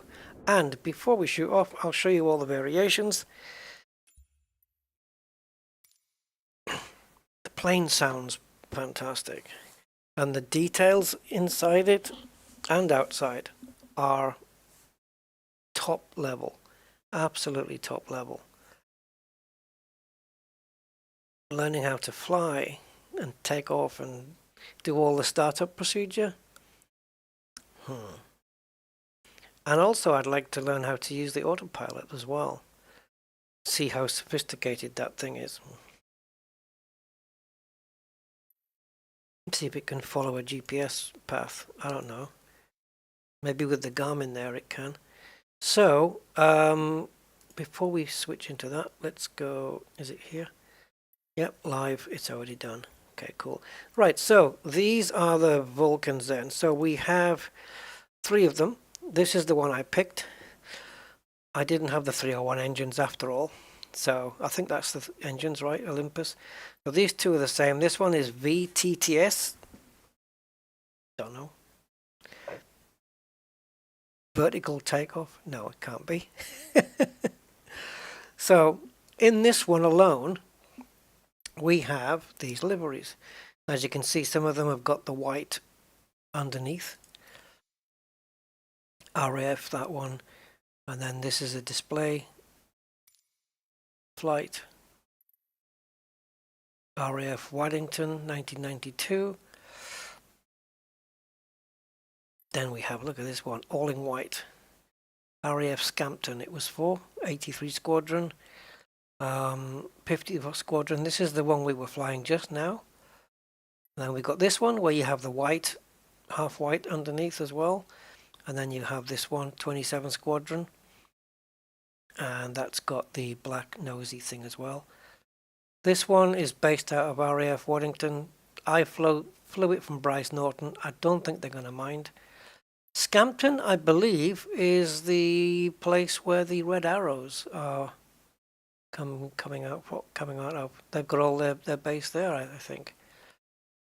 RAF Strike Command, USAF, Giant Voice Bombing Competition. Here's another thing. If you want to hear about Vulcan bombers, guys, there's a video on YouTube to check out about, if you haven't seen it, about when Britain nuked America twice. Just go check it out. Just when Britain nuked America twice. And it was with these Vulcans, and they were, I'm not going to give it away. Go watch it. It's just called When Britain Nuked America Twice, or Nuked USA, or something like that, twice. If you have that one along with the documentary link that I gave you earlier, you've got some pretty good watching there if you're interested in what this plane's got up to in its life. And it's fascinating, really is. Like I say, I'm not a big plane connoisseur, but listening to those two stories were just amazing. So yeah, Operation Black Buck on YouTube, and When Britain Nuked America Twice, which was quite embarrassing for the American military, but thankfully it was a training exercise. Because had it not been, the Brits would have annihilated New York, and I think what the other ones were, Philadelphia, I think got a mention, can't remember. Anyway, definitely worth checking out. The Vulcans flew from Scotland to the USA and kind of nuked. Yeah, these old planes, I'm telling you, man, these Delta Wings are just absolutely gorgeous. Like, I want to have a look at on this one again, and then go to that one, right? And then let's see if this will work. If I go back, go to Profile, and go to my hangar. I love Delta Wings, the shape of the Delta Wings. I've loved it from Concorde, which has the Delta Wings. The Space Shuttle has got the Delta Wings, and the Vulcan, and it just looks so damn good in the sky. Just look at that. Obviously, Concorde, the Space Shuttle, and this, they've all got Delta Wings, but they've all got a slightly different profile to them, slightly different shape. I think the Vulcans is the most impressive. Concordes are more, not triangular as such, but they're more slim and pointy. The Space Shuttle is kind of more, if you follow the wing profile, it's got very much of an S shape. You know, like this, the way this curves, it's a bit more of an S. Where this one's just, you've got this angle down and then it just goes straight out. Look at that. Gorgeous. And they're huge, these wings. Amazing. And you have the Space Shuttle, which is a design, it flew in 1981, 1982, and it was obviously designed in the 70s. Concorde was getting designed in the 1950s. What? Wasn't it 50s or 60s? I don't know. When was the first designs of a Concorde? Was it 58? Oh, I can't remember now. I might be getting... I don't know. Let me have a look. And then, of course, yeah, studies started on Concorde in 1954, and France and the UK signed a treaty establishing the development project on the 29th of November. Hey, what day is it today? The 29th of November. Yeah, so on this day in 1962, France and the UK signed a treaty establishing the development project on Concorde. As the program cost was estimated at £70 million, or 1.3 billion in 2021, that's the value of it, what it would be today. Construction of the 6 prototypes began in February 1965, and the first flight took off from Toulouse on the 2nd of March 1969, which made sense lifting off from there because you've got nothing to lose. Yeah, so think of that, man. In the mid-50s, studies started about designing this Concorde.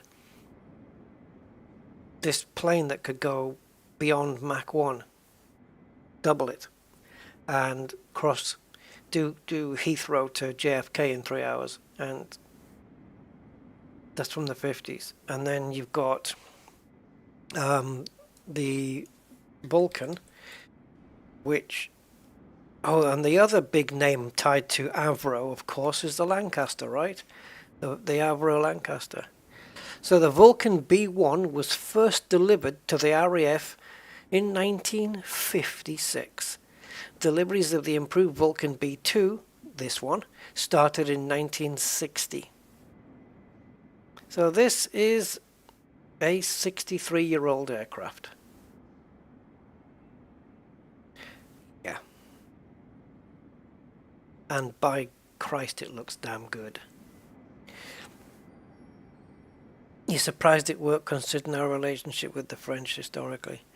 Yeah, I mean, you know, if people, you know, because I don't think, like, you know, if you put political and cultural issues aside, I think designers and stuff, it's like there's no reason why America and Russia couldn't work together on the space program. You know, I mean, they do send cosmonauts regularly up onto the space station, right? Wasn't there recently a Russian cosmonaut up there on the space station? There's no reason why, you know, we can't all be just getting along and just doing it. And the tunnels, yeah, the Channel Tunnel, or the Channel as it was called at the time, right? But yeah, this B2, first deliveries of this plane came in 1960, which means guaranteed it was still getting built in 59. And look at it though. It kind of looks dated in a way because we don't design planes like this anymore, but it doesn't look out of date. Does that make sense? It looks dated in terms of if you look at like a B2 Spirit, or if you look at I don't know, the Eurofighter, the Typhoon, and you know, even old jet fighters like the F-14 Tomcat, you got the F-15 Strike Eagle, those still look like today's, like they should be taking part in today's, and they do, don't they? They're still doing their thing. F-18 Hornet, it's my nephew. He's the plane guy. He's the guy you want to talk to about planes, because he'll tell you everything. He just knows planes is his thing, always has been. And if I ever have any questions on planes, I ask him. If I want to show him a picture and say, what plane's this, he'll just tell me. You know, he knows his stuff. Yeah.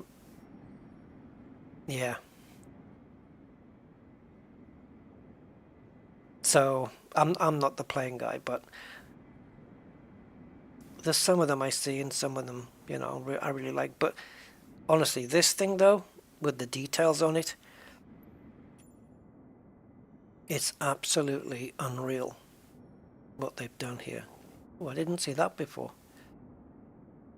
The detail they've gone into in the cockpit. You know, like I'm talking here, like look at these, like the wear and tear, like bits of dirty white switches and stuff, where bits of paint have peeled. The texturing is just absolutely top notch. Is this a cup holder? Like, just on these panels here, just the paint chipping away, wear and tear on, I guess, the most used knobs. Like these abandoned aircraft, you probably never ever use that, and once you do, your plane's probably finished. And these switches look brand new. And maybe the ones that are more used don't look so clean and new. I don't know. And the seats and the belts, really, really top-notch stuff. Absolutely. I think it's worth the purchase personally. £28. Yeah. It's not a plane I'll be flying like the Boeings or the Airbuses or anything like that, but yeah, I think the next plane I'd like to see is the SR-71 Blackbird. Just, I mean, I've seen the cockpit of that thing, and it's just dials with dials, and even the dials have got dials. You know, it's just crazy. But it can hit 85,000 feet, and the only thing in this game, whoops, whoops, the only thing in this simulator that can top that is the fictional Darkstar plane. This one, the Darkstar, and I believe this does 90,000 feet, and Mach 8, something like that. This was in the latest Top Gun movie. I have not yet seen that Top Gun film. I've got two of the big Tom Cruise movies lined up. The latest Mission Impossible and the Top Gun one. But yeah, this thing is the strangest plane to fly in order to climb, because you have to take off, climb up to about, I don't know what feet it was. I don't know, let's say 30,000. And then you've got Mach 2 or something like that, but you need to get to Mach 7 or whatever it is to get to maximum speed, right? And the way to do that is you have to dip the nose down and point to the ground and fly it down to the ground as if you're about to nosedive it until you get to around 10,000 feet, and then you just pull up.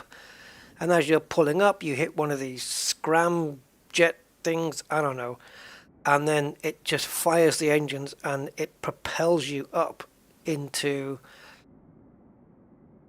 the upwards part of the planet, and you're going around Mach 7 or whatever it is, Mach 7, 8 or whatever.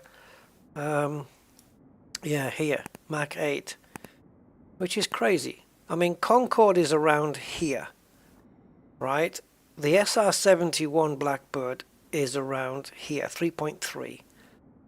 And this thing, it's a fictional plane though, but it's up here.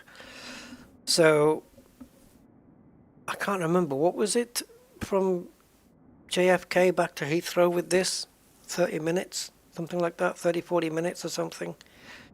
It doesn't take long. And it looks like there's hardly anything to do.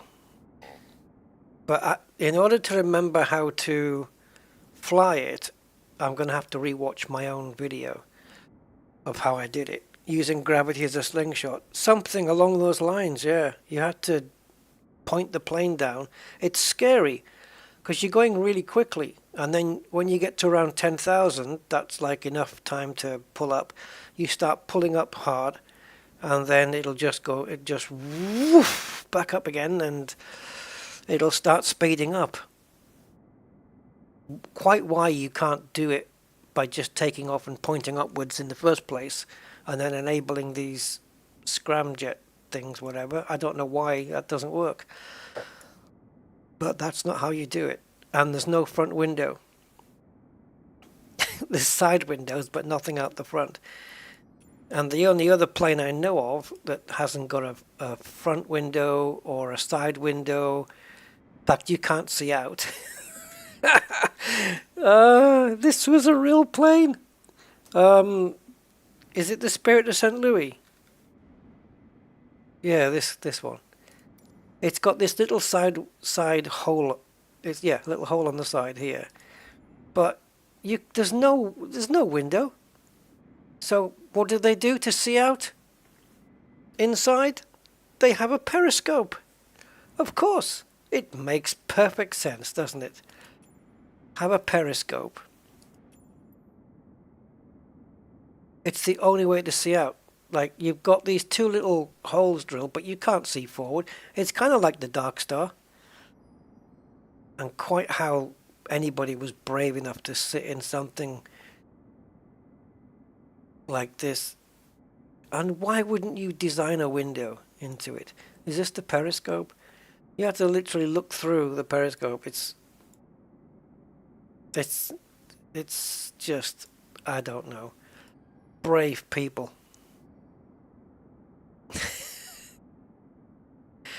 You gotta love it though. Look at all this. The Spirit of St. Louis.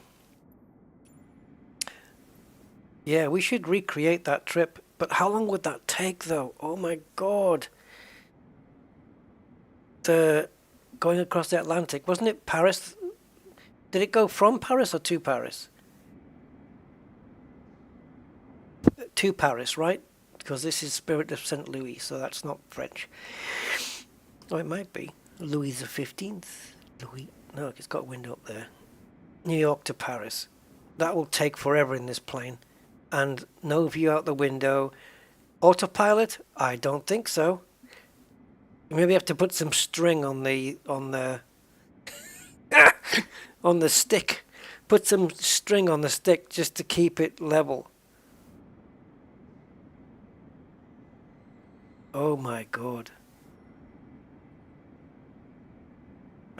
How long did the journey take? Does anyone know? But can you imagine, like, without autopilot or anything? Wow. And the other, what was the, 33 hours? Oh, Christ. How are you... Okay, it must be very freaking fuel efficient. How are you flying 33 hours without refueling? It wasn't non-stop, right? Suffered from sleep deprivation and was hallucinating. I can fully believe it. I mean, it's bad enough to stay awake for 33 hours. But to do it while you're under kind of stress, really, having to fly a plane, and think, at night, non-stop. I guess that was the thing, right? That was the record, that it was the first one to do it non-stop.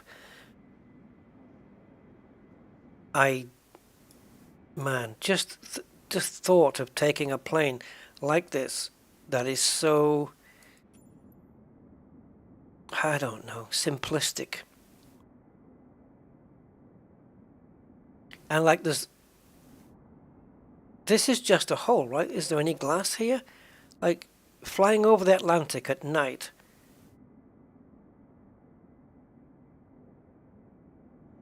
I don't know. Were these windows?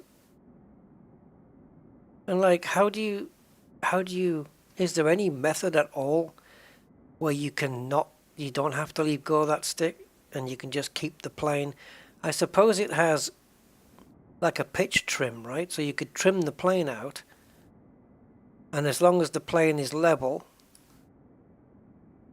you could... I couldn't go to sleep. I couldn't close my eyes thinking, yeah, the plane will stay level. it just takes a breeze or something, and if you're not around to readjust it, I don't know how they did this, honestly. And I think we've got the, what's the Amelia Earhart plane? Because we've got this in the sim as well. All these planes came with the 40th edition of Flight Sim, didn't they? And there was this one. I don't recall which one this was. I have no idea how I got this. A Jeep. I don't know how that's showed up. Don't know. But yeah, all these planes came with Flight Sim 40th edition, and I think there was one. Is it Beaver? This one, the de Havilland Beaver. This is great. I loved flying this plane. I love flying this plane. It's so good. This was one that came with the 40th anniversary edition as well. And this was such a nice plane to fly. It flew just so nicely. Electra. Okay. I think you might be right. That rings a bell. Not showing up on here though. Let me see if I can type Amelia. No. Yeah, I don't know which one hers was. Look at this thing. This silhouette. One of the helicopters I got in here that I got actually, I emailed the developers to see if I could get one of their add-on packs. I said to them, I'll buy the helicopter if you can. Would you send me the pack for to do a live stream? And they just gave me access to. They gave me a code which gave me access to everything on their website. So that was the helicopter and something else that they did. But this is really top notch. Probably I would say study level helicopters, and you can do rescues and all sorts with it. Put out fires, everything. So yeah, so now we've got the Vulcan, and we've got this dude, Concorde, and we have, which I have flown on stream, but I can't remember how to do it because you've got to have like 3 people or something to fly it. And there is simple ways to get round, doing all the fuel and each engine. There is a way to just make it quicker, but I don't remember. And of course, one of the most iconic, the Spitfire, which I believe we can change the livery from here because I don't particularly like this one. That one says Heritage, but for me, I like the standard.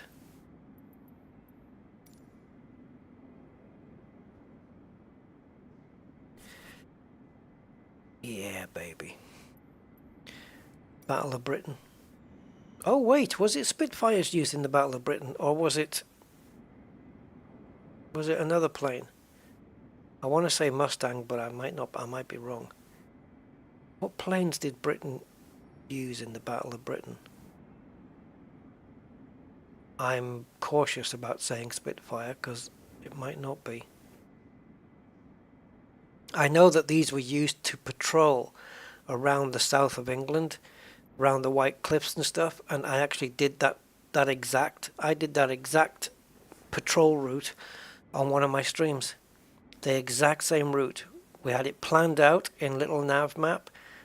After getting the information off the internet, I had it planned out waypoint to waypoint, and we followed the exact route in this plane.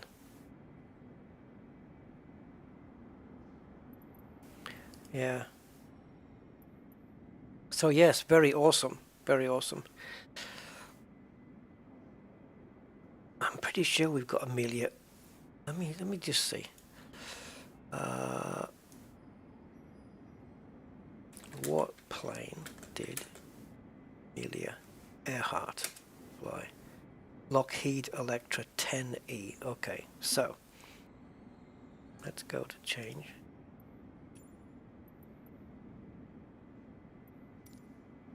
And let's do Lockheed. Nope. Okay, maybe I'm mistaken. Maybe it's not here. I thought it was.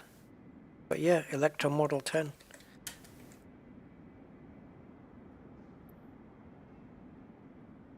No, no, no, no.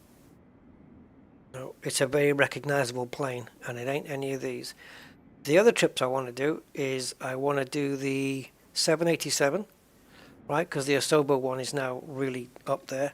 But I think there's another one, right? Yes, this one, the 787, with the Rolls-Royce engine or General Electrics, is it? I don't know.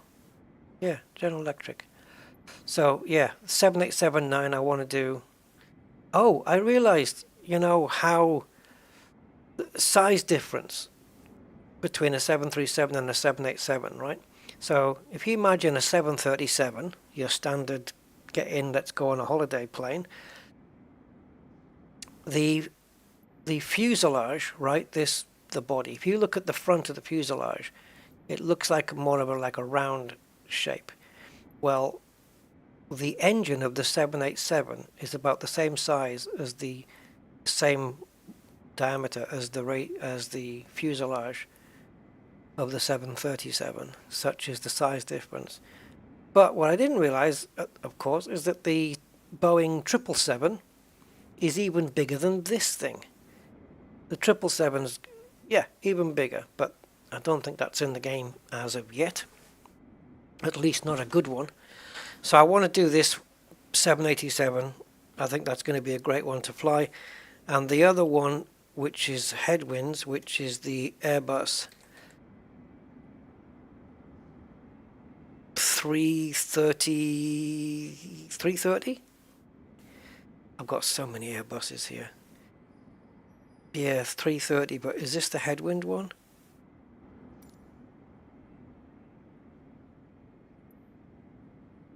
Don't know. No, there it is. This one. So yeah, this one. I want to fly this one as well. They're just bigger planes. I mean, it's massive. Oh yeah, we can see here, look. What I didn't realize, do you remember I was talking earlier about the AH-64 Apache helicopter, the gunship, the I've seen that thing in action, guys, and it is freaking deadly. I've seen some YouTube videos of the Apache helicopter, you know, an actual war scenario.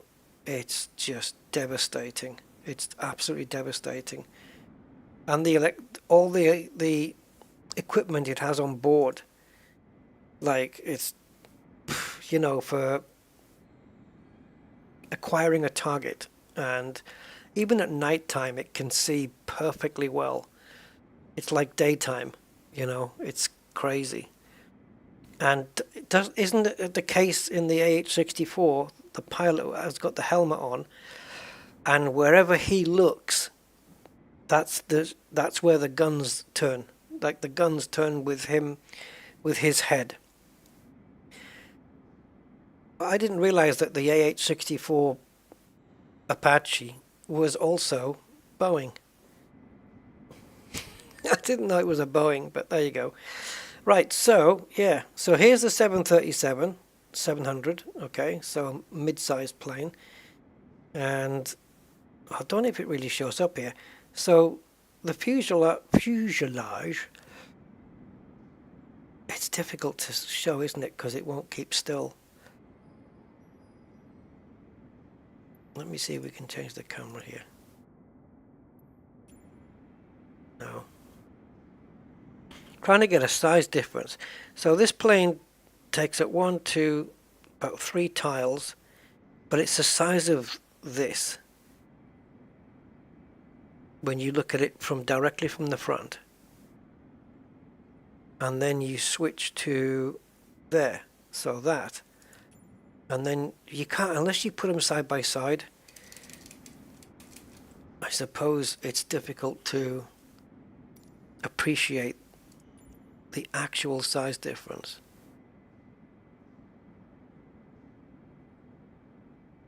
It's substantial. This is way bigger. But if you look on the internet, you'll see pictures of the 737 and the 787, and there's one of the 737 on a taxiway and a 787 behind it. And it's just freaking huge. So yeah, the 737's fuselage is about that big.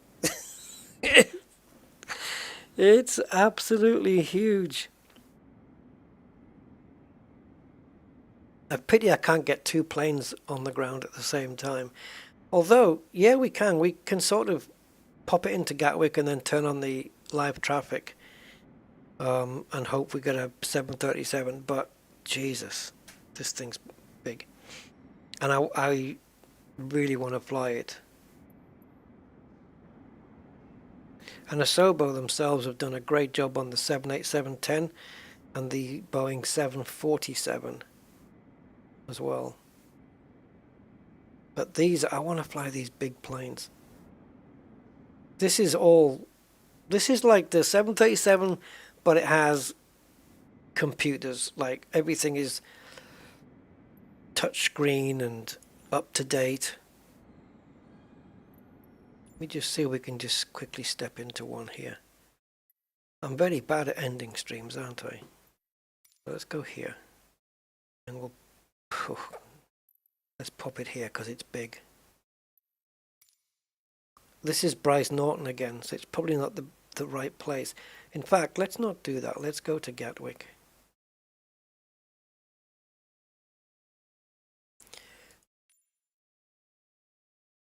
We'll change it to daytime. Obviously can't just click. So I'm going to need a big space. So ramp 136, large. Okay.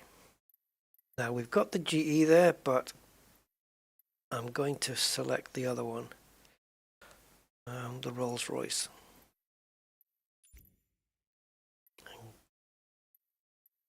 Do we have any liveries with it? Nope, I haven't downloaded any yet. This plane's free, by the way. Headwind simulations, I think.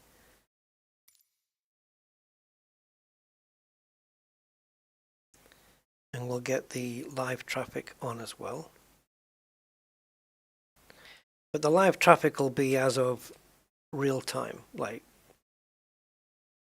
it's 10 to midnight here, so it'll be that time of the planes. But the sim won't be in real time.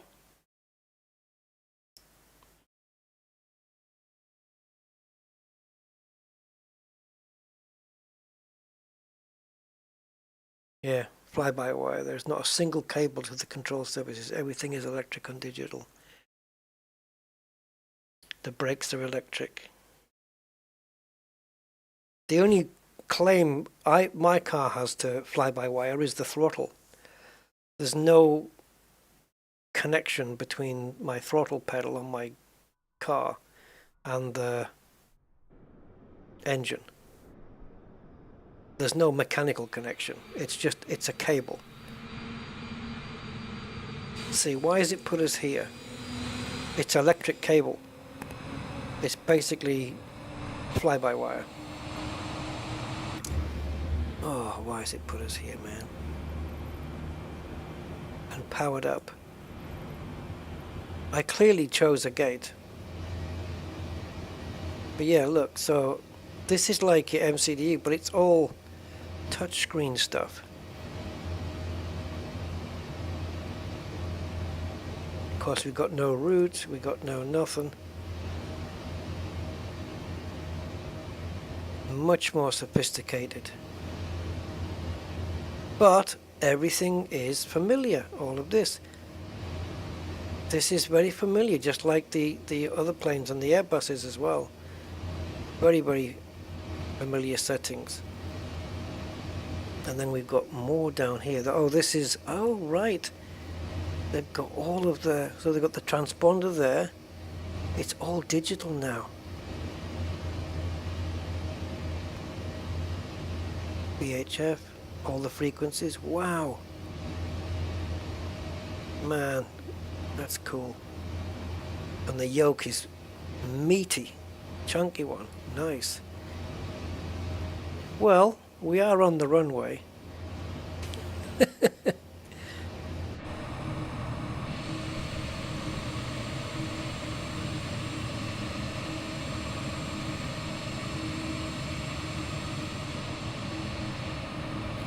Shall we partake?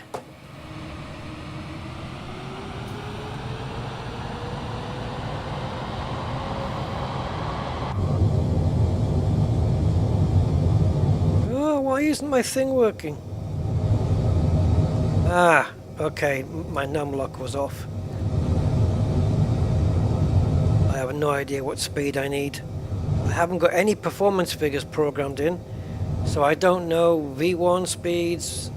Oh, no, I'm just gonna take a guess. I'm gonna do it at around 155 or something.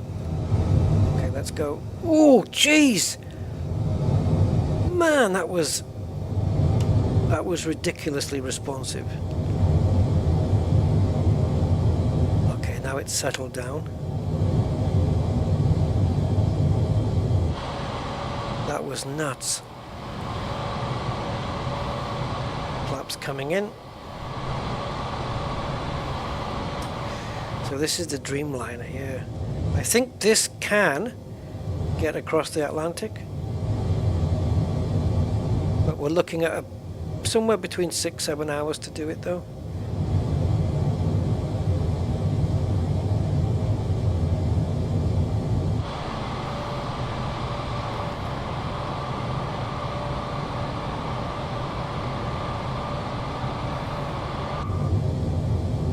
I don't know if we have any onboards.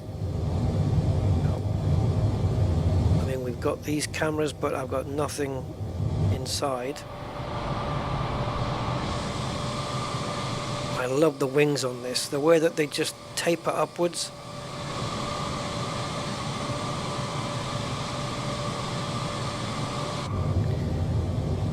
Oh, it's so quiet as well. It sounds really nice. Rolls-Royce. Look, they've got the flight director there we can follow. Let's follow him. The pink line. There we go. Whoops. I don't know where it's wanting us to go. Yeah, so I really want to have a go at this plane. I'm pretty sure I could fire it up. If it's anything like the 737s, it shouldn't be an issue for me to get this thing going without looking at a checklist.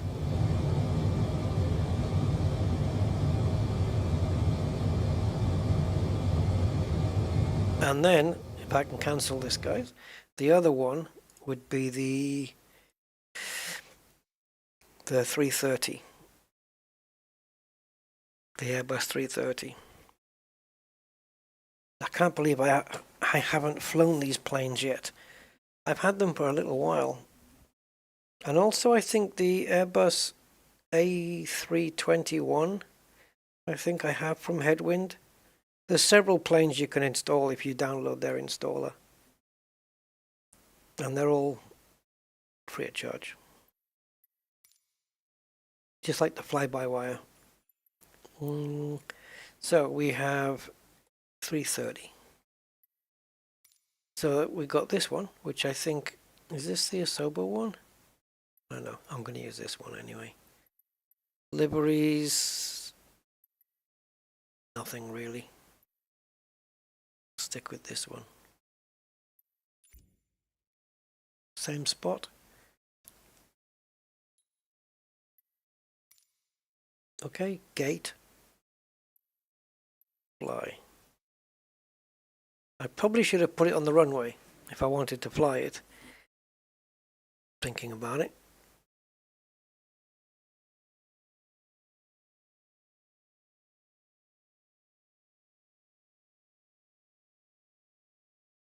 Yeah, there you go. Visit the Discord. It's a wide-body jet airliner developed by Airbus from the Airbus A330. Maiden flight. Oh, only 6 years ago.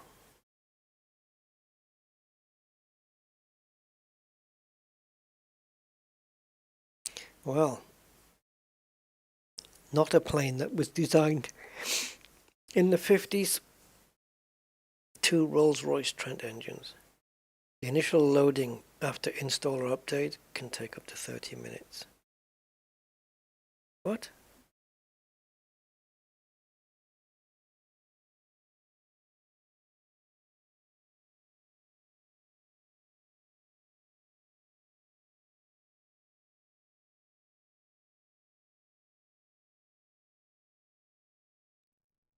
Okay, we'll switch it to daytime.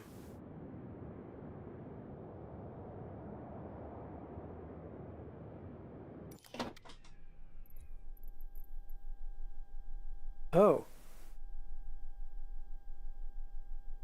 Wow, I'm out of date. I do check it regular. This must be a... Oh, they got the VGDS system. No, VDGS, Visual Display Guidance System. That's working. So let's go to blue skies and sunshine.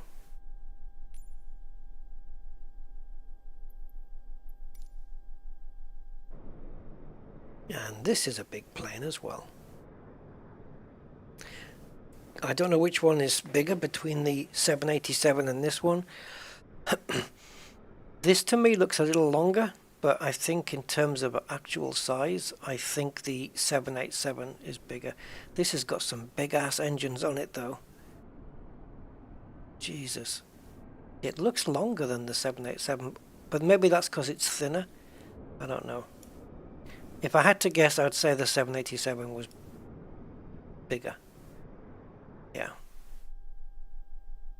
This is extremely familiar in that it looks pretty much, apart from the colorings and some shadings and some gauges missing, this looks identical to the 320. Absolutely. So this will be a breeze for me to use this. Okay, that's different. That should hopefully go off. Thank you.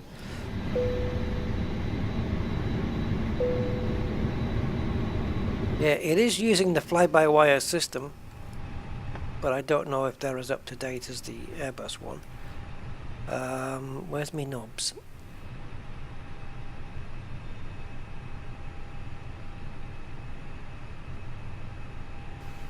Okay, so nav panel here. Yeah, I mean that it's all exactly the same.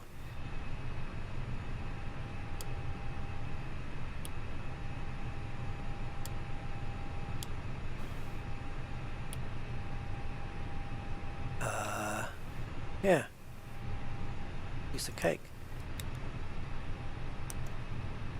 It's dead quick to get it off the ground when you don't have to do any flight planning. 1, 2, 3.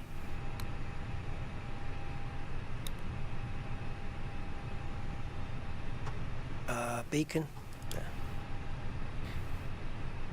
Flight attendants, armed doors, and cross-check. Oh, they've got the fly-by-wire voices in as well. Okay, we're ready to go, guys. I don't have any performance information in. I don't have anything. Position, nothing. Select the desired system. Well, I'm going to go to the flight management first. GPS primary lost. Yes, it hasn't aligned yet. 7 minutes.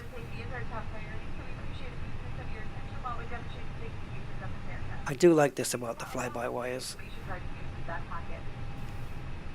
These voices.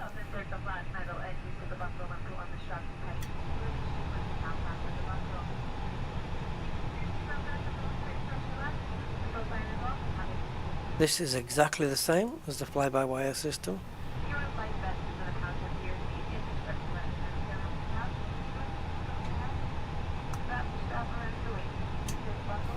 I like how it tells you here it's outdated though, that's cool. Definitely have to get that.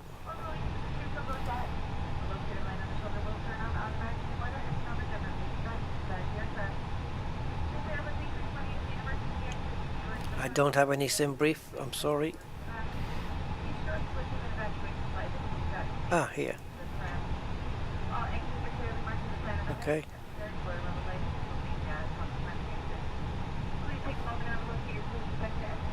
Just waiting for the GPS to align, really. It says it's going to take more than 7 minutes. Isn't there an option here to speed that up?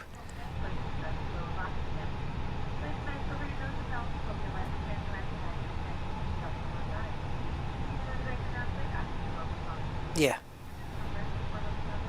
Let's do instant. And instant on those. Are they done? Awesome! Oh, too dim, too dim. Alright, so seatbelts, parking brake, APU bleed, TCAS, standby. Yeah, easy. It's just the same as the other plane, but obviously this is bigger. Okay, push me back before I go. But what I don't know is which way to go.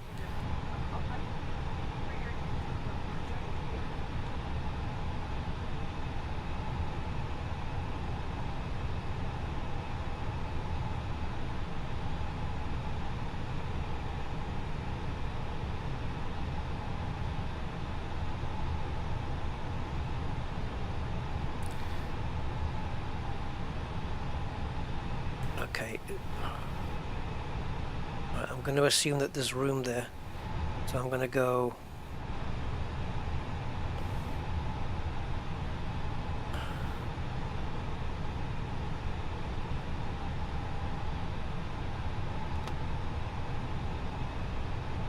Now you can do this manual.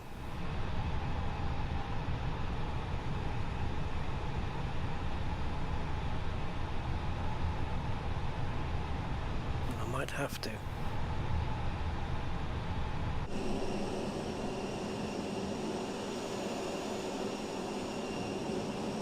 I thought there was a plane near me. Okay. So we want to go backwards. And let's make... Obviously, I mean, I could start the engine, I suppose.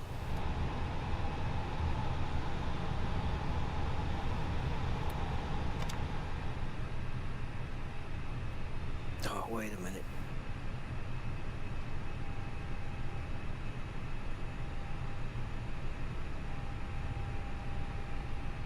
So this is right. Am I right? Yeah. Okay. So I went a bit early. Oh god, that made me jump. That sound came right out my back speakers and it really made me jump.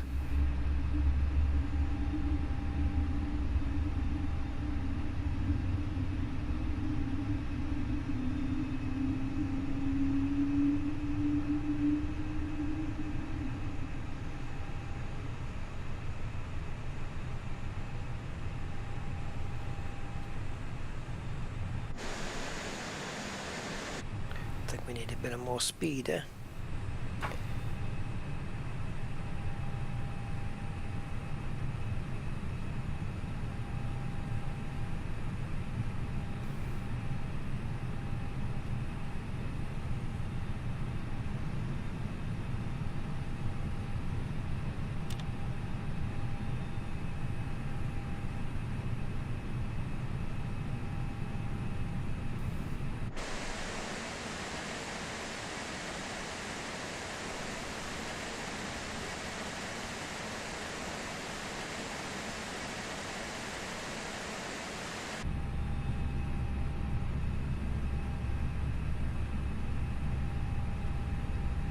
Getting it more or less lined up, but it's not perfect. Or is it? No, not quite. Alright, you can stop.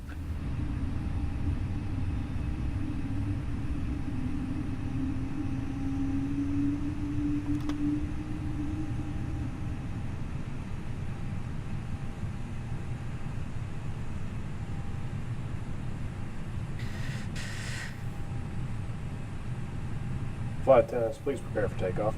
Oh, the wings bending. Yeah. Be thankful that they do. Definitely. Flight It's where, attendants, please prepare for takeoff. it's when they don't bend that you have problems.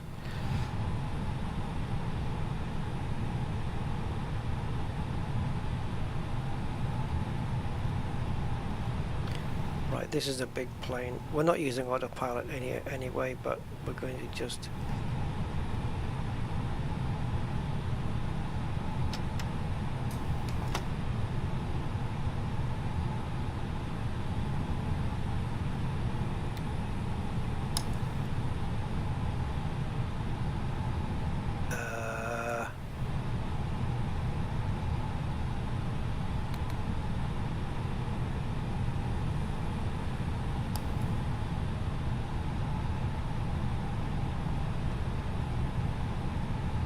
Okay, and thingy.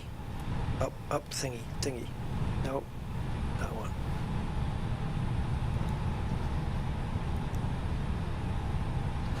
Yeah, are we clear? APU available. Cool. Ground spoilers armed and seatbelts. Fine. My first time with this plane as well. No yoke. Just a joystick.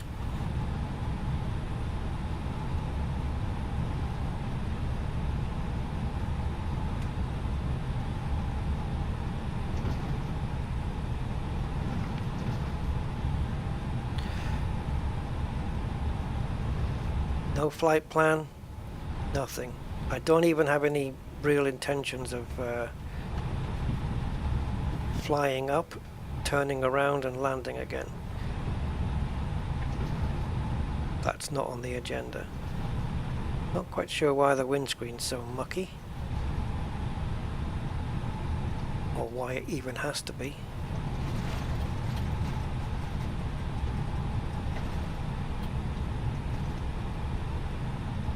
Is that the taxiway?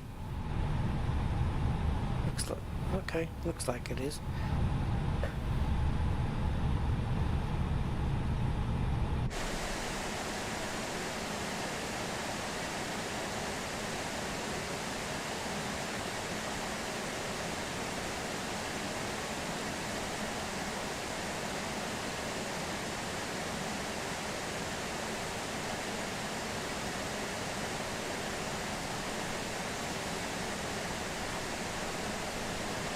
Ah, okay, I got you. Right, so I think seat belts. Oh, I didn't put the seat belt on, did I? Okay, we'll get those sorted now.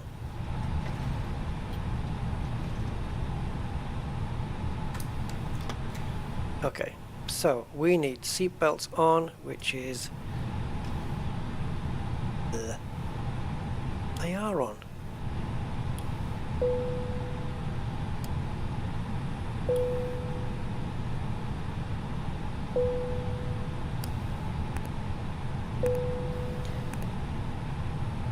Cabin check and takeoff config. Cabin check. Takeoff config check. Takeoff speeds not inserted. That is true. I haven't put in takeoff speeds. So we're just going to go full throttle. You can handle that, can't you? It's a test flight.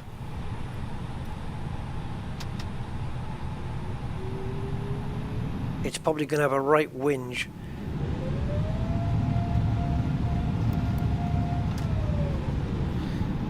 Oops.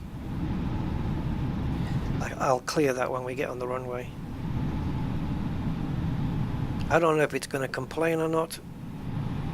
Okay, well, as we're stopped, I'll clear the error. And it's going to want me to run the config test again, but I'm not going to.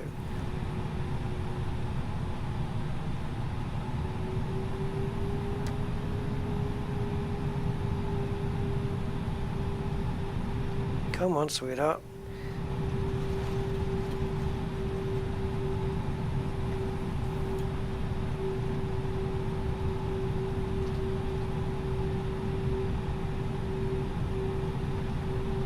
Alright, let's just go for it straight out.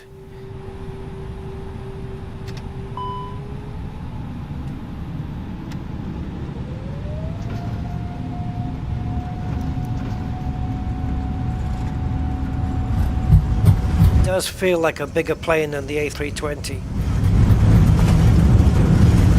It's noisy.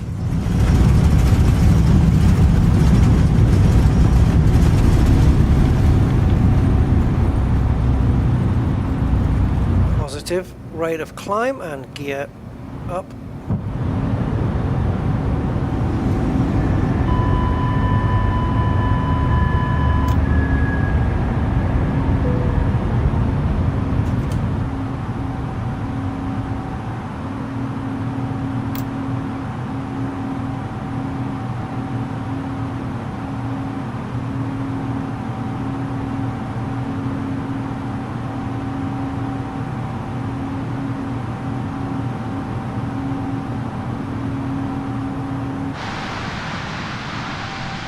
Nice sunrise set, whatever it is.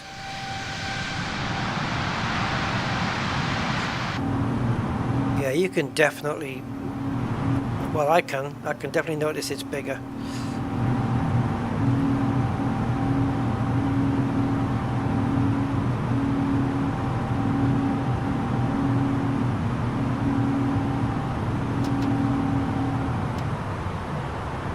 Are we in the climb detent now, or what?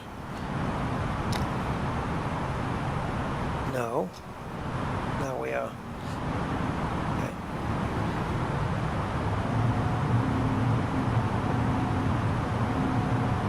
So I'm not saying I can turn it round and land the thing.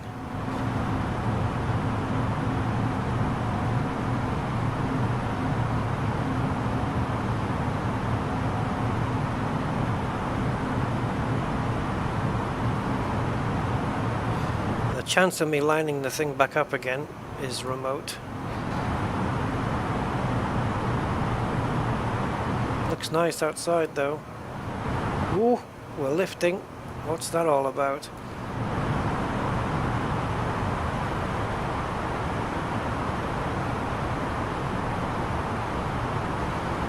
And we were in some serious speed there. I don't know why.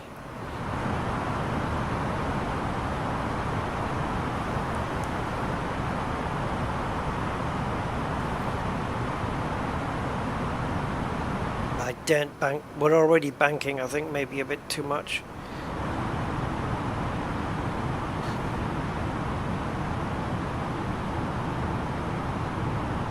There's no way I've left enough room to get this thing down and landed. I don't think so anyway. And I think we need to be around 90 degrees. For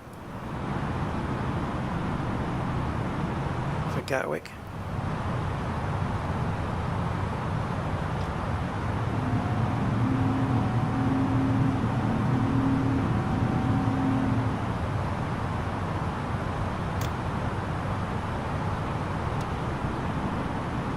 We're too high, but hey, I've landed worse.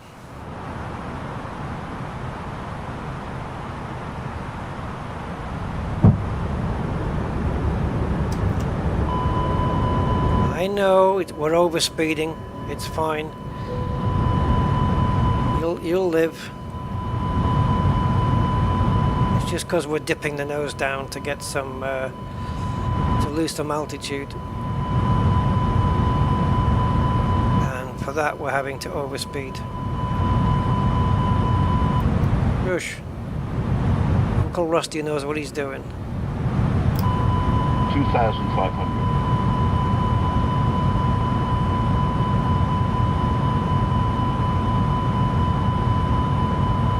Just stay quiet. I am aware of the speed, or the lack of. Yeah, hopefully there won't be a lack of speed.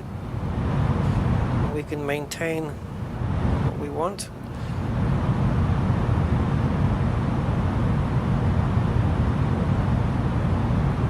So we're nicely lined. The rest is all guesswork.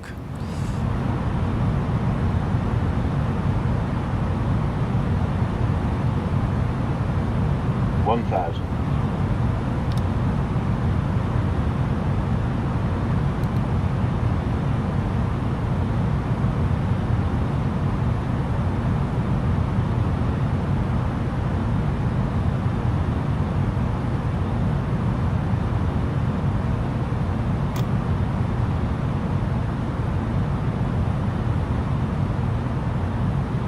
No autopilot here, guys. It's all manual.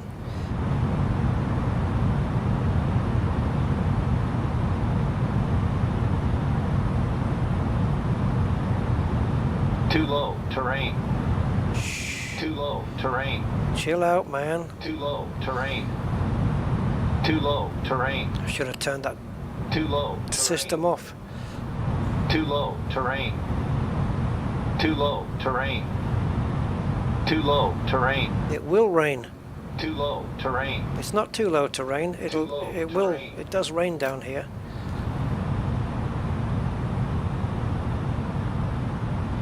We won't feel any drops. It's too low to rain. Oops.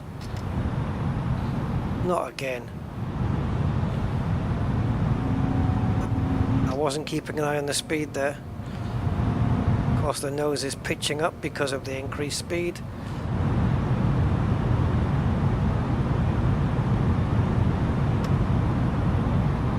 Well, isn't this a bag of knackers?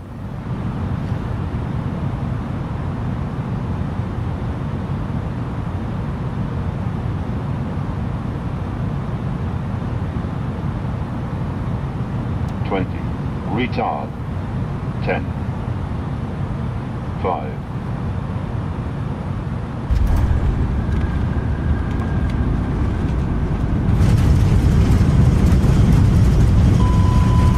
Versus full on.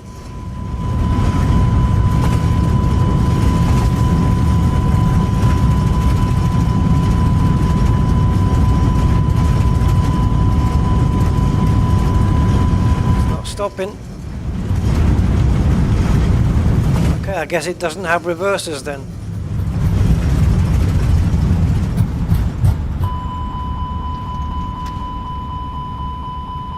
Okay, so I can tell you what happened there when this thing shuts up.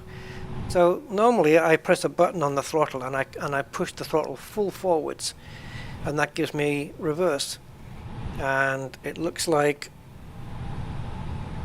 the reverse thrusters were not a thing, and they were instead pushing my plane forwards and speeding up rather than slowing it down. So I just want to check if we do have reversers, if I can get the frigging camera straight. Right, so button in, full throttle.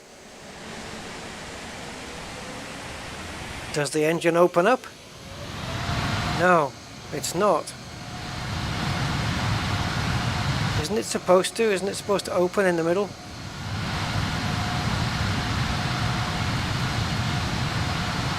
Right, it's pushing me forward, see? That's why it wouldn't slow down. There we go. Jesus Christ. Well, I wasn't getting reversers because I had it on full, and here we go again. I had it on full reverse, and the speed was not coming down. So I guess I had the full brakes on and full reversers, but it looks like as the full reversers weren't working, we were actually on full throttle competing against the brakes, and that's why you know, I had to come back off the throttle 3/4 of the way down the runway just to get the thing slowed down. Otherwise, yeah, we would have stopped it easy. Normally when you put reverse on, you can hear the engines. They just make a completely different noise, and you know that the reversers are full on. And then you watch the speed tape here dropping, and when you reach 70, then you come off the reversers and the rest is all done on the brakes. How weird.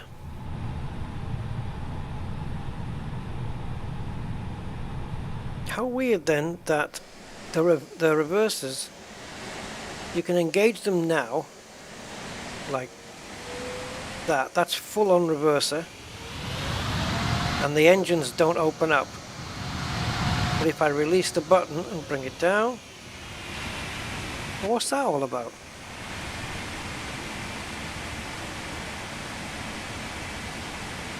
And now, why hasn't it closed back up again? I don't know what you're doing. That's because I've applied some throttle. Oh, wait a minute. What are you telling me? That zero...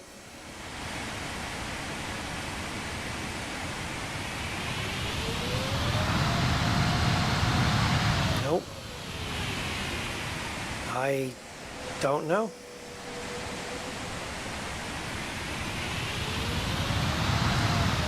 No. Okay, that's bizarre. But yeah, so I want to fly those planes. Too high to care, exactly.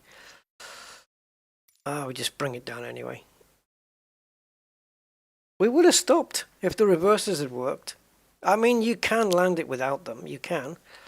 I would have just used auto brakes on secondary or maximum, you know, medium or maximum.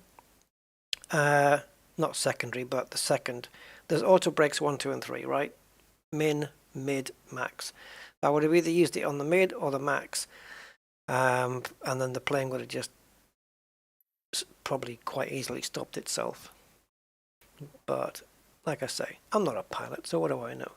Anyway, guys, thank you very much. I am out of here. I am going to eat something or other and drink something or other and then watch something or other.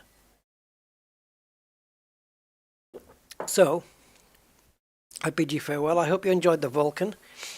I did. I think I'll be flying it again and learning how to power it all up first, and once I've got that sorted, I'll video it and we'll do a video with me knowing what I'm doing, hopefully, and take it out for a flight from maybe Scotland down into the south of England or something, or